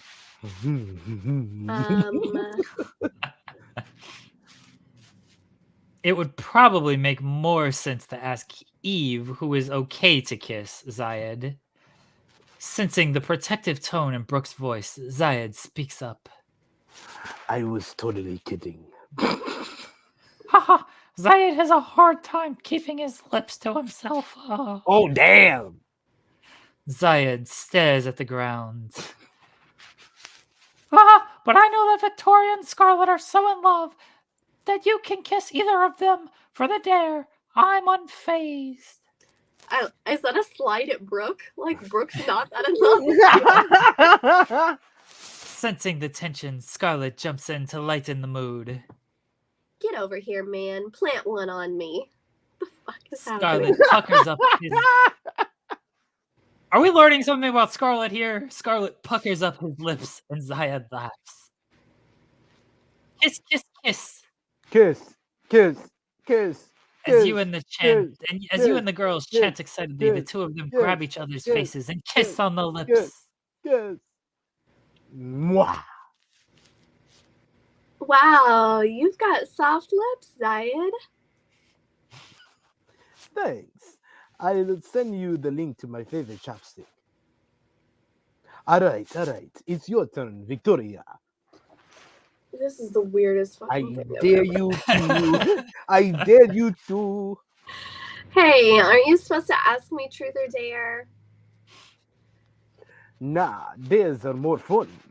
Yeah, this guy doesn't play by any rules. Okay, fine. Zayed rubs his hands together.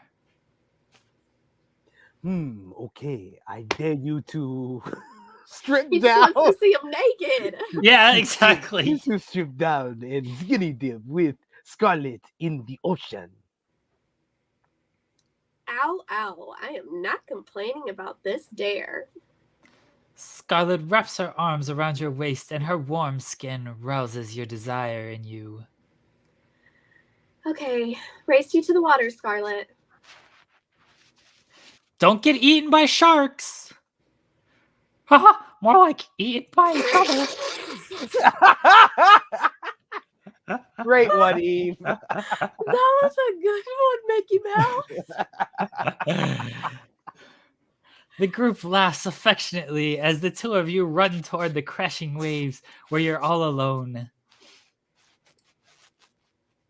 I just can't get over the fact that they're not only having a group honeymoon, that now they're like daring each other to kiss one another. Like, what is happening? Pieces like, of the this outfits. is still going on. This whole experiment thing. Yeah, usually it ends after the weddings. Like, we don't see like the Yeah. honeymoons and stuff. Pieces of your outfits are strewn in the sand as you reach the ocean. Wait up, I can't run very fast with this view of you distracting me. as they're fully dressed. Haha, come on, keep up. The warm, salty water crashes onto your skin, and you turn around to face Scarlet. I win. You may have won that race, but I win because I think I'm married to a mermaid. Oh, God. Scarlet looks at you as she is awestruck as she takes in the sight of your bare skin in the moonlight. The funny part is the mermaid from the Barbie movie did have purple hair. She did.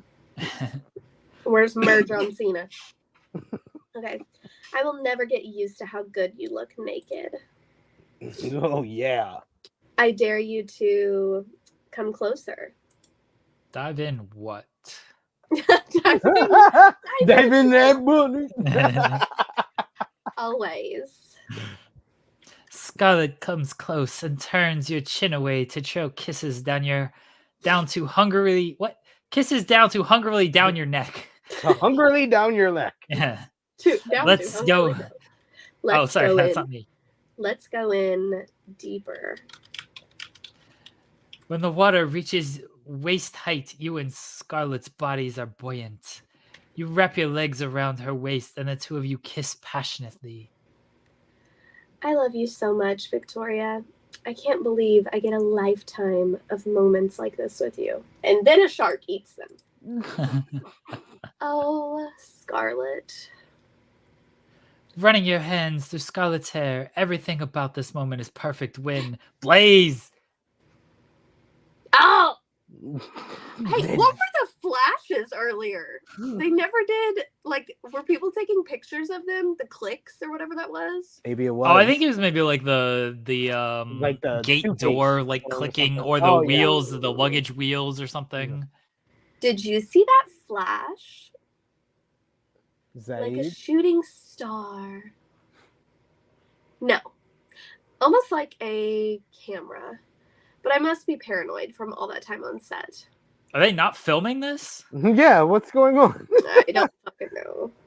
Then there's a clear flash and a couple of clicks, and you both stare at the source. Oh my god. It's paparazzi on the beach. Why would Yo, paparazzi look, I care? love this show, but they ain't that famous for No, paparazzi. I do not care. You're a glorified Instagram influencer. Yeah. Exactly. The two The of season hasn't even dropped yet. This is still the filming. It happened 4 seconds ago. The two of you duck under the water to conceal your naked bodies. What do we do? Here. Oh, sorry. Here come Eve and Zayed to chase them off. I thought she was like saying here. Come Yeah. with me. Like, missed there was no comma there. Haha! Get out of here, Wolf! You watch in awe as Eve and Zayed manage to get rid of the press. I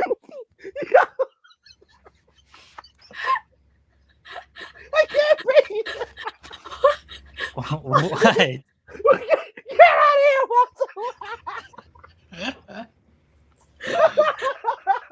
I really just want to get a Steamboat Mickey drawing since it's public domain now and have you voice it. Oh my god, I'm Oh gonna my my voice.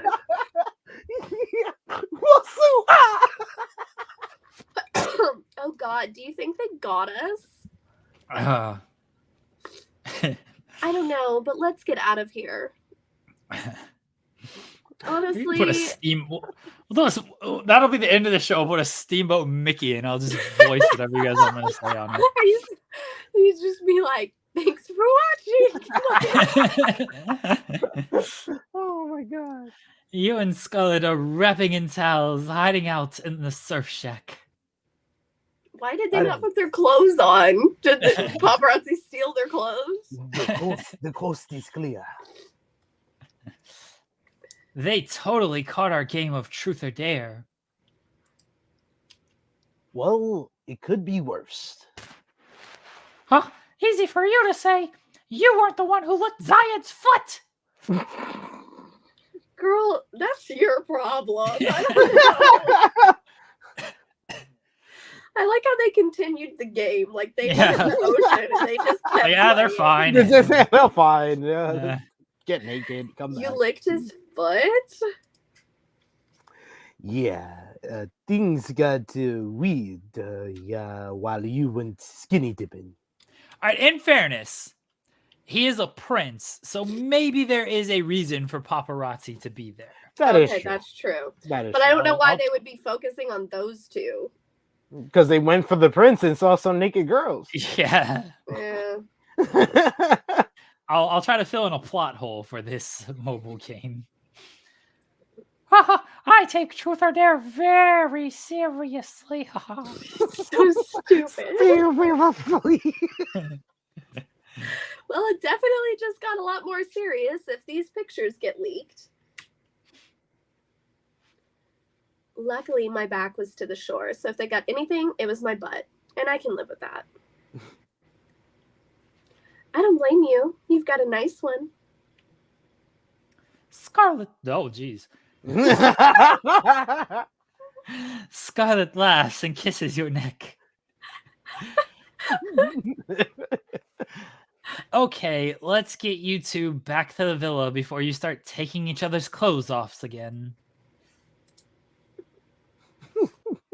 You're right. I can't be trusted. Scarlet winks at you suggestively. You stealthily make your way back to the villa and turn in for the night. These people. The next morning, you and Scarlet are having a romantic poolside breakfast while the others sleep in. A peaceful moment for my wife and I. Careful. You're going to jinx it. Scarlet feeds you a berry and thumbs the juice off your bottom lip. She thumbed you. Aha! Victoria? Huh? Scarlet? Huh? Why is she acting like she's shocked to see him? Because guess who's here? Told you you'd jinx it.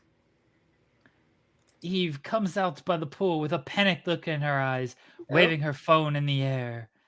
Yo, Oh, titties you are on the guys, internet. you guys, this is bad. We're plastered all over the tabloids.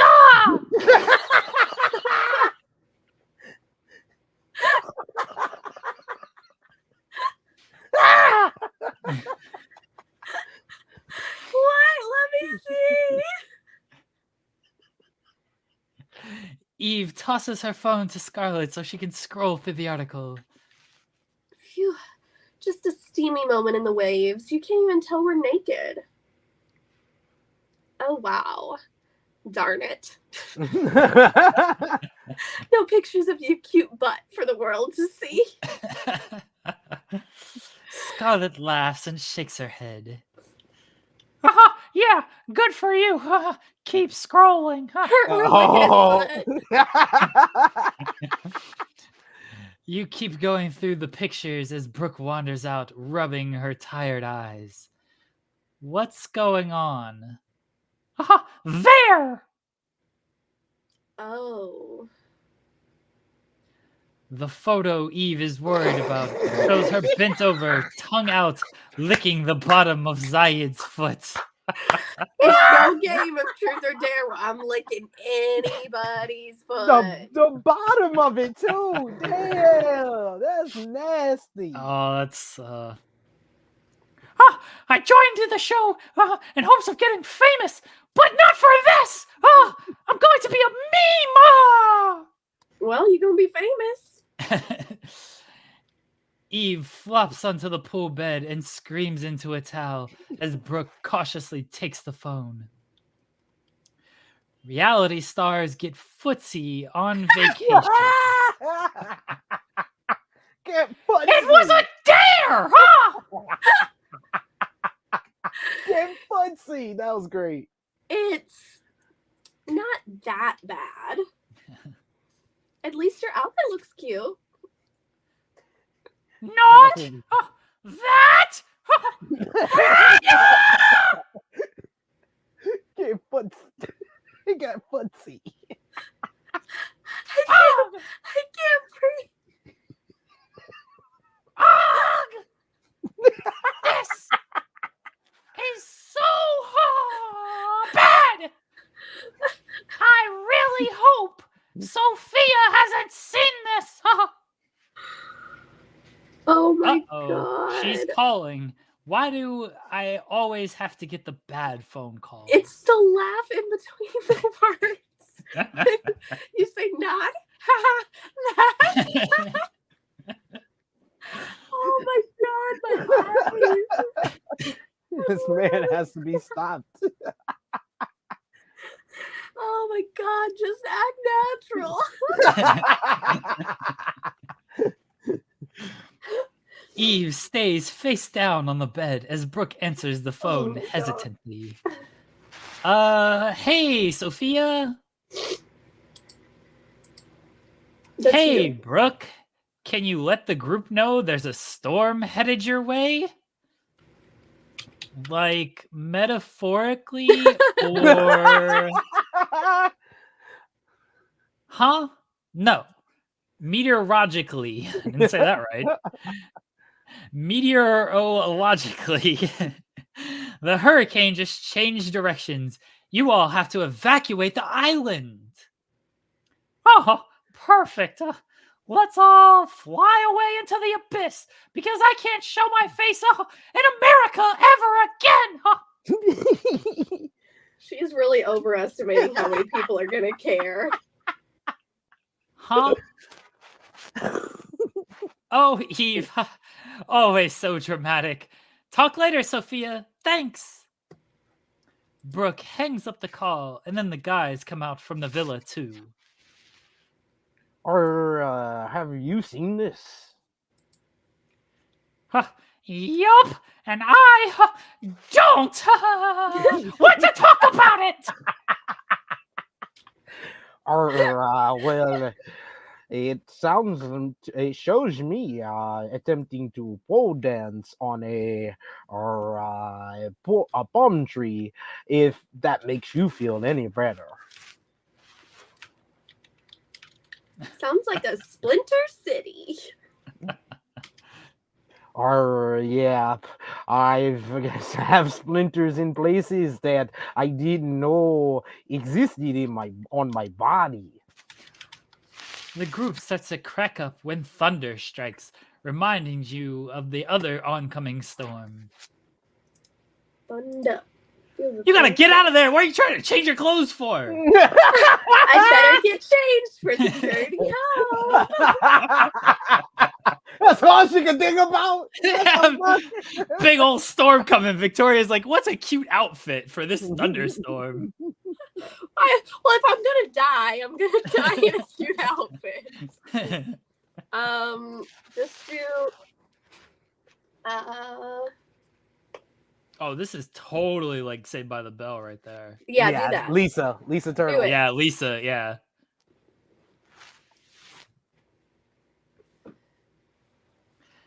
After a chaotic boat ride to the airport, you and Scarlett collapse in your seats on the plane.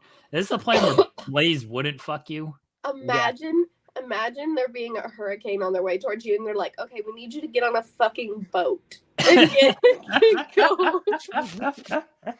It's coming from the other ocean, not that ocean. It's okay. You're fine. My clothes are soaked. Mine too. I'm so glad you changed. Here, let's get cozy under the blankets.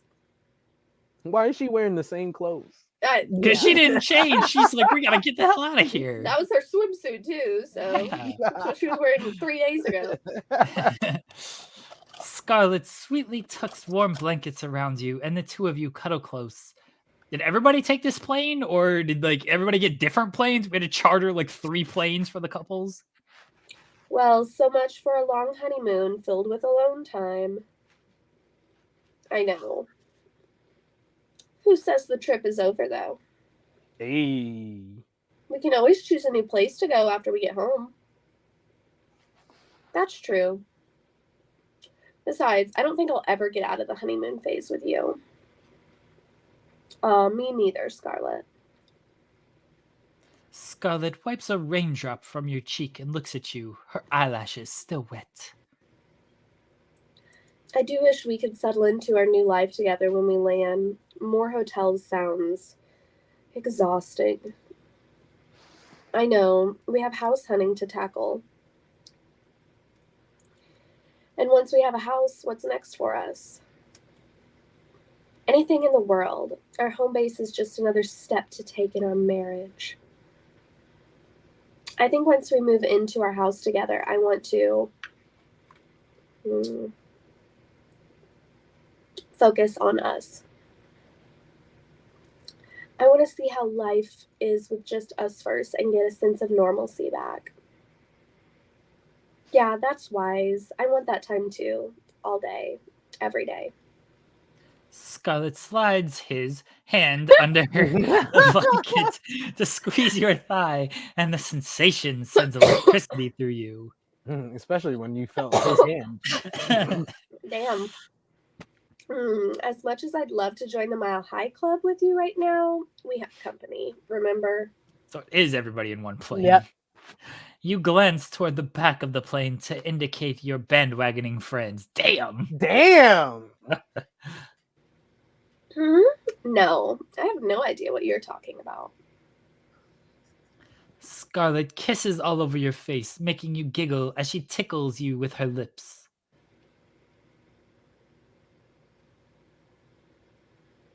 Guess this is their new hotel villa. We have to get Blaze showing up, right? Yeah. I know. You and Scarlett make it back to the clear skies of Los Angeles and get settled in. Scarlett, are you sure we're not supposed to check in somewhere? Even boutique hotels should have locked doors.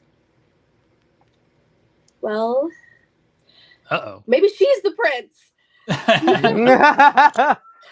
Now that we're inside, I have something to tell you. This is our house. Okay.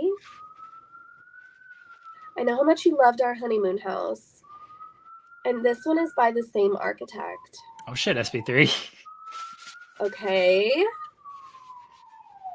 So when I saw that this one was on the market, I put an offer down.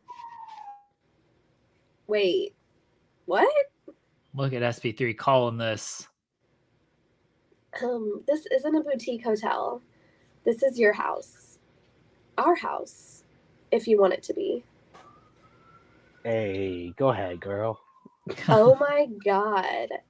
It's amazing. We have the same taste, so this is perfect. I can't believe we get to call this home. What is Scarlett's job? I don't know. I know. I don't think you've ever asked that question. Come see the courtyard. You're going to love it. This woman may be a porn star. You don't even know it. Wow. It really is beautiful. Beautiful home for a beautiful girl. That's why she hasn't changed clothes in days. She can afford to now. I guess now we can get all the spicy poolside time we were hoping for in the Bahamas. Exactly. Scarlett pulls you in close and tugs at your waist when ding ding the doorbell goes off. What the hell? All right, we gotta have Blaze. It's Victoria gotta be didn't even Blaze. know that she lived here till 12 minutes ago, and somebody else knows already. Someone's stalking her. Like Blaze has been stalking her ever since she left him at the altar. You've gotta be kidding me. How many times am I going to have to be aroused in front of others until they leave us alone? You crack up laughing as Scarlett collects herself, and you go to the side door to let them in. I guess it's just all. What the fuck? What are y'all doing here? It's Sophia and Lamar. Hopefully it's not something to do with the tabloid articles, and hopefully Lamar doesn't speak. Hey, Victoria and Scarlett. Hey. Good to see you both. You too. We're glad you're home safe after that chaotic honeymoon. No. Well, we just wanted to stop by with some news. Uh-oh. Is this about the tabloid articles? Sophia and Lamar exchange glances. No, it's something much more important. What? Do we want to do one more? Well, yeah, you can't leave me hanging like that. Like All right, we'll do one more chapter, everybody. What time is it? 10:30, 11:30 for you. Okay, yeah, we can do one more then.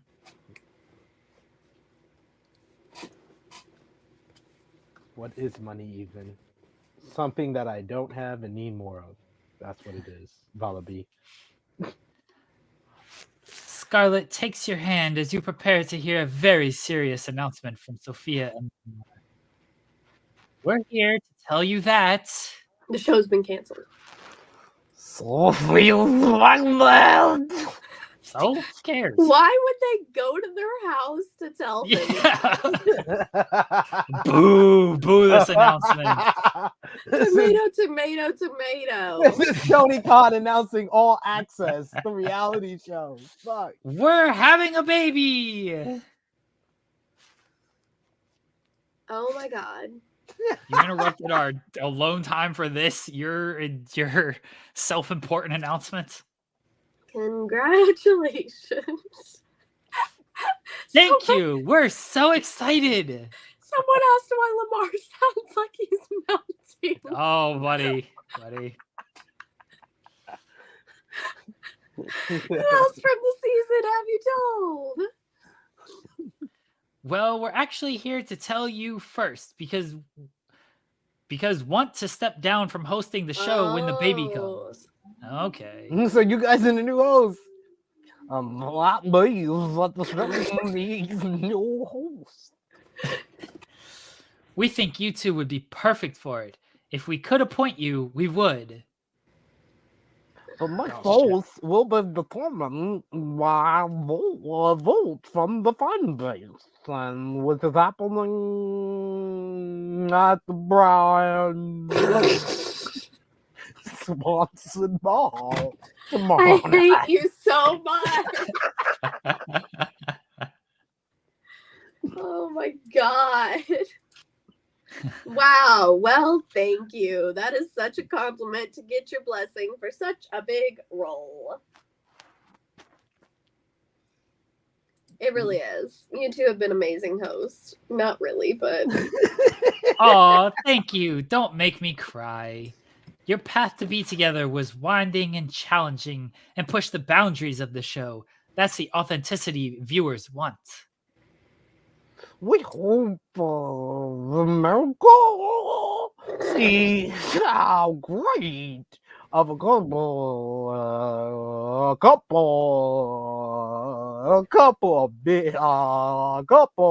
you two are, just as we have. someone take that CD out and blow on it. And see if Imagine it works. fucking this man. Like,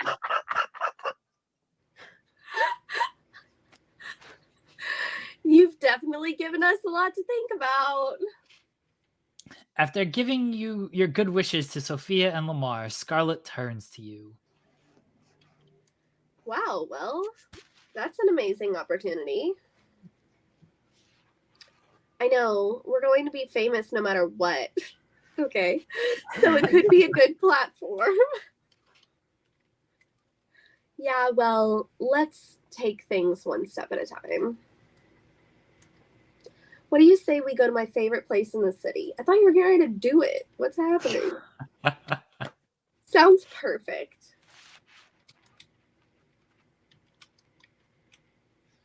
No, look at the nice scenery. Yeah, we're going for a hike. Scarlet pulls up to a beautiful park, suspiciously firing off a few texts before getting out. Uh-oh. Uh-oh. Where are we? This is my favorite spot in the city. It's the only place I feel like I can truly find peace when we find out Who's Scarlett's interrupted them? Scarlett's actually a serial killer. I wanted us to spend some time together before the vote at tonight's gala.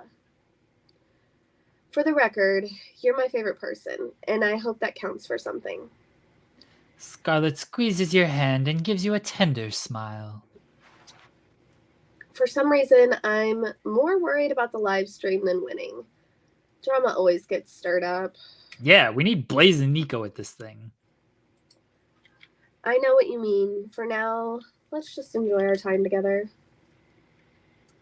You take in the mature palm trees, rolling hills, and small pond with a footpath over the center. What do you want to do first? Show me your favorite spot.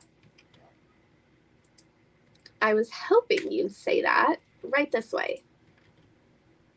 You and Scarlet walk towards the footpath that turns into a small bridge over the center of the pond. Oh shit.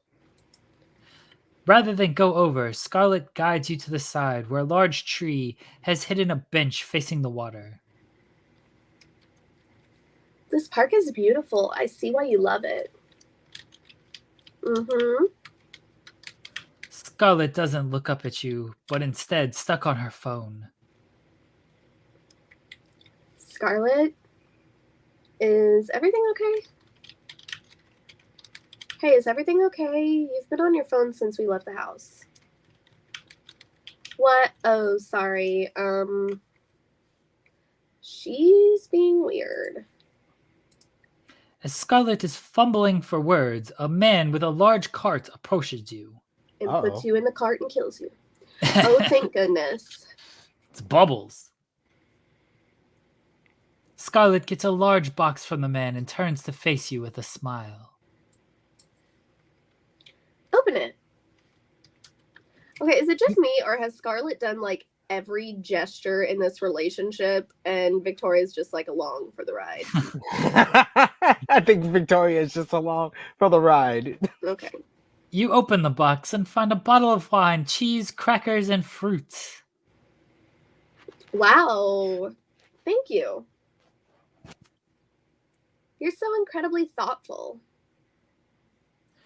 You turn and affectionately squeeze Scarlet. Wine and cheese doesn't solve everything, but it certainly helps. It does.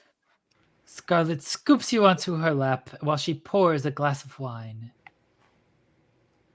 I think I'll say I love you. You have to think about it. This means so much to me, baby. I love you. Scarlet tilts your head towards her for an intoxicating kiss. Well, at least it said her this time. I love you too, darling. Scarlet leaves you with one more heady kiss before you wiggle off her lap to discuss all the news from Sophia. I can't believe the vote ends tonight. How are you feeling heading into the ball? To be honest, I'm nervous for the vote. I can't stop thinking about how I'll react. If we don't get it, the stakes just feel so high with the cameras rolling. Before you can finish your thought, you hear a familiar deep laugh. Let's go. Come on. Wait. Come on. Is that? Oh, fuck this dude. Zayed. Who is he with? Oh, he's cheating again. There, across the pond, is Zayed, looking a little too comfortable, walking with a woman who is definitely not you. Beat his ass. Huh, it is. Can you tell who he's with? No, I've never seen her before. He's got his hands all over her. He was one of my best friends. I don't want to make a big deal out of this, but I think I should approach him. Take a picture. Yeah, kick him in the dick. We've got to ask him about it. Do you think he'd be honest? Eva's your best friend. Since when? All the more reason for me to figure out what's going on. They've been best friends this whole time. Exactly. Just as you're ready to make a move, Zayed pulls the mystery girl in for a full-on makeout. No! He's a real piece of shit. Holy crap. Zayed and the mystery woman start walking right towards you and Scarlet. Does he not notice this? You were. Apparently not. I've got to say something to him. There's no way this ends well, but I've got your back. They still haven't noticed you. About to walk right past you. Jeez. What is wrong with this man? I'll let him know I'm here. Trip him. Hi there, Zayed. Zayed and the mystery woman completely freeze.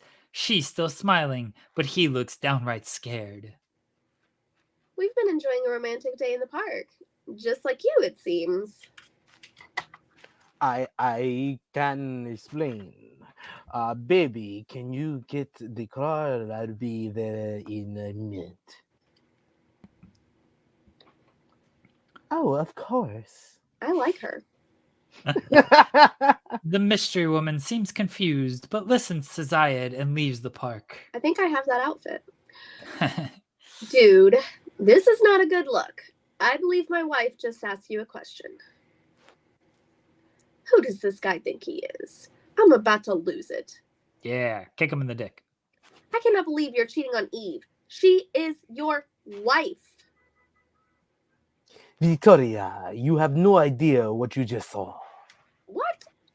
It looked pretty clear to me. Or was that another man making out with a mysterious woman behind his wife's back? I swear, if you tell Eve... You swear what?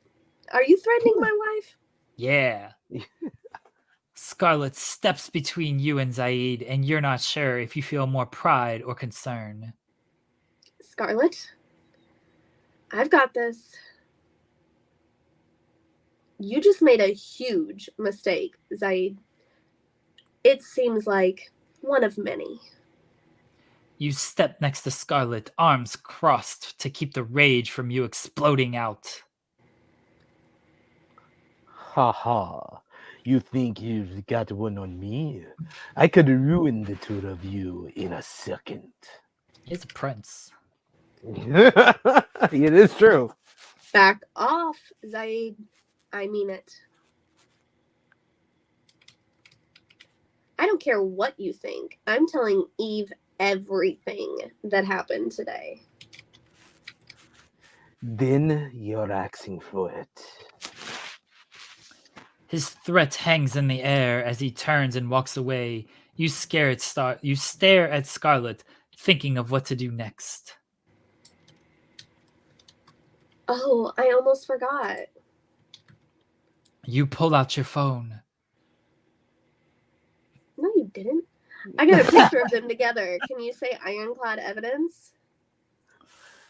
That's That was my one of the girl. options. If that was It one of the sneaky options, like Look a sneaky picture. Are you going to tell her when y'all are getting ready together for the ball?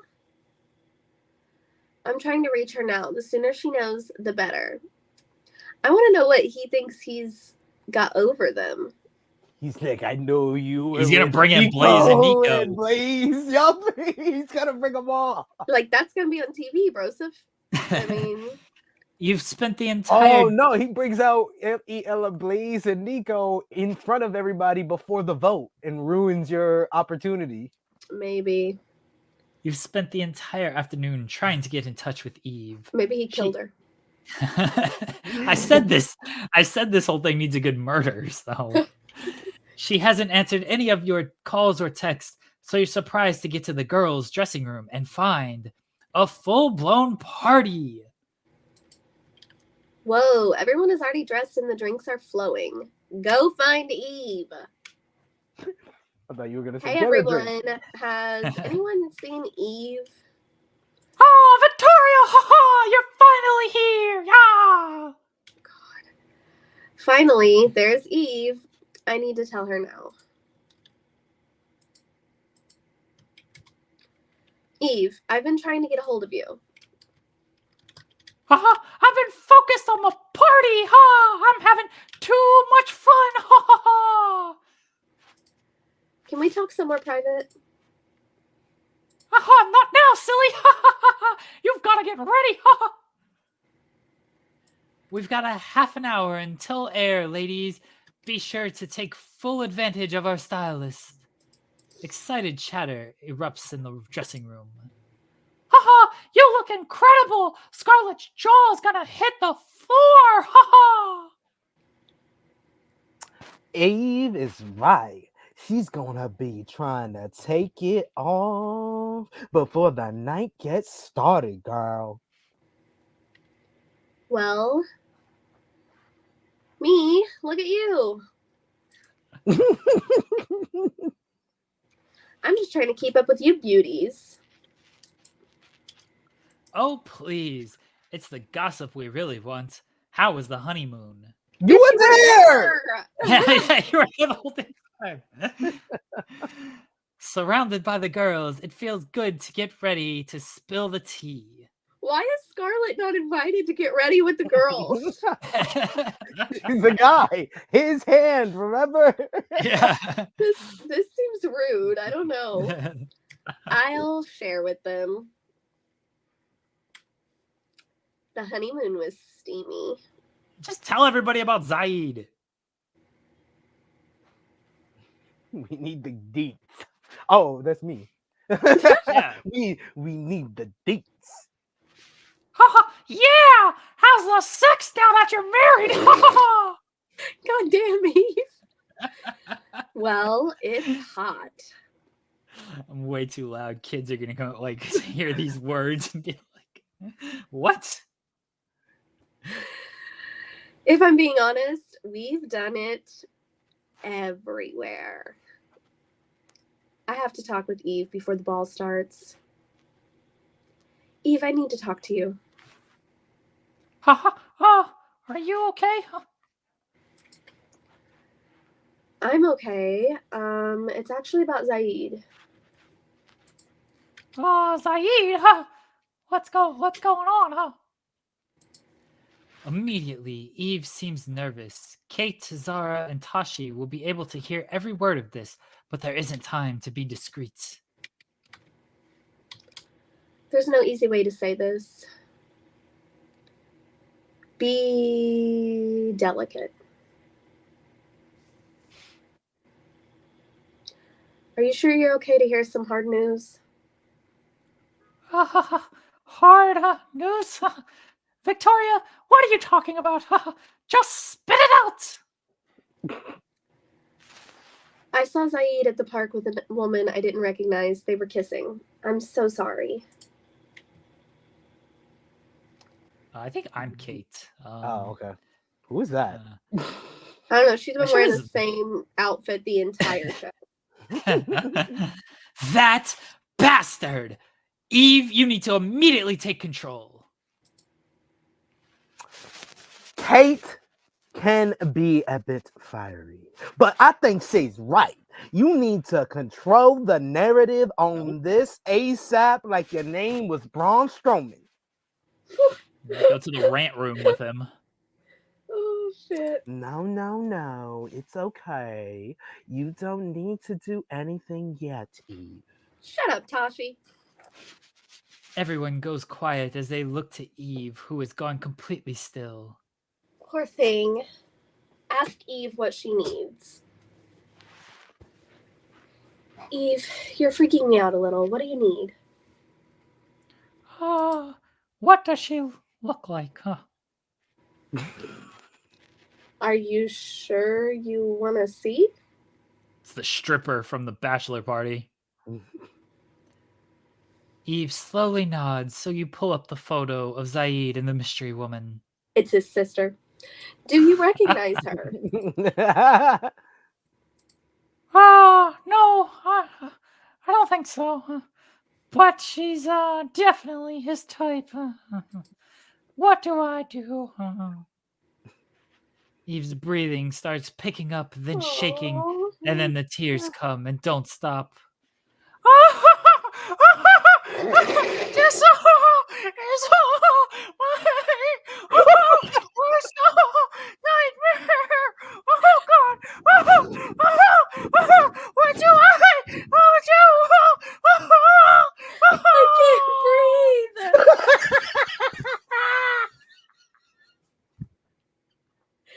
You should confront him. That was great. Oh my God. Honestly, I just ask him about it. Straight up, no beating around the bush. What if it isn't nothing? What if he lies? Stop me when I'm telling lies. I've got evidence. He can't deny that. I'm so humiliated. I don't know if I can do it. I want to know what she expected when she married him after he cheated on her the night before their wedding. You know? Can you share the picture with me?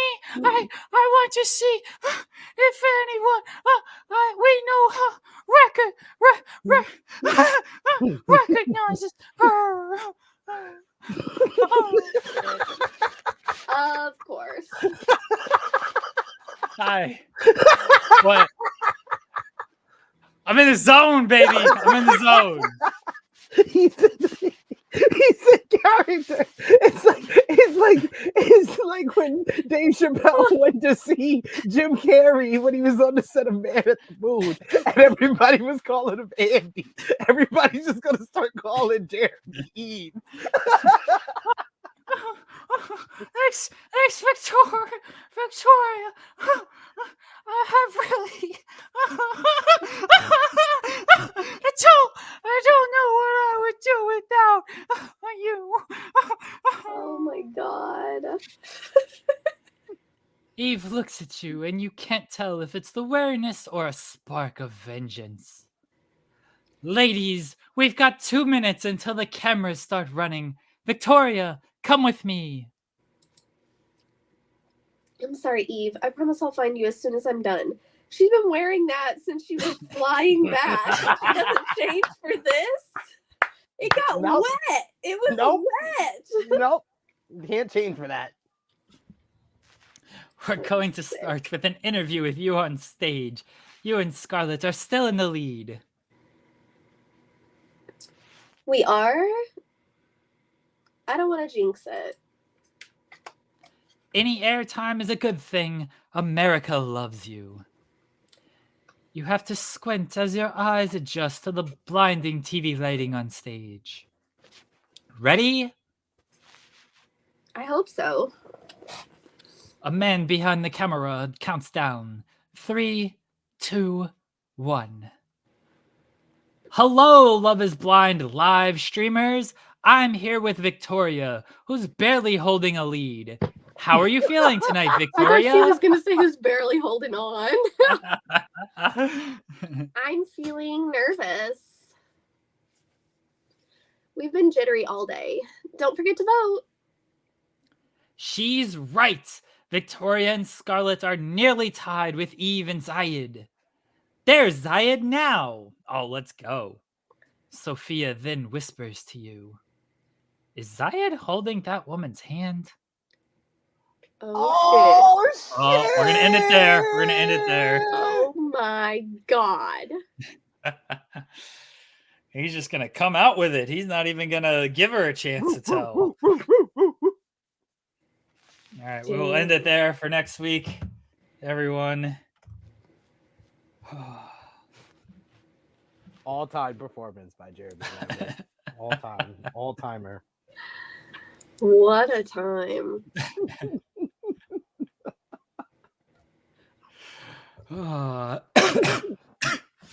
Oh gosh. I don't have the voice for this at all. Oh, man. That was great. Your greatest performance, Jeremy. Oh, thanks. Thank you. I commend you. All right. That's all for the show today. Cher Delaware, would you like to plug anything? Just join us next time so we can see the drama. SP3, like plug anything? Check out me on Twitter machines, True Heel SP3. I'll be live on the True Hill Heat YouTube channel for our first live stream of 2024 later today to review Monday Night Raw, where, yes, I will be a menace to all Cody Rhodes fans because the story ain't being finished. Thank you to Louie for sending a super chat. We appreciate it. That's been FMC, everybody! Ha ha ha!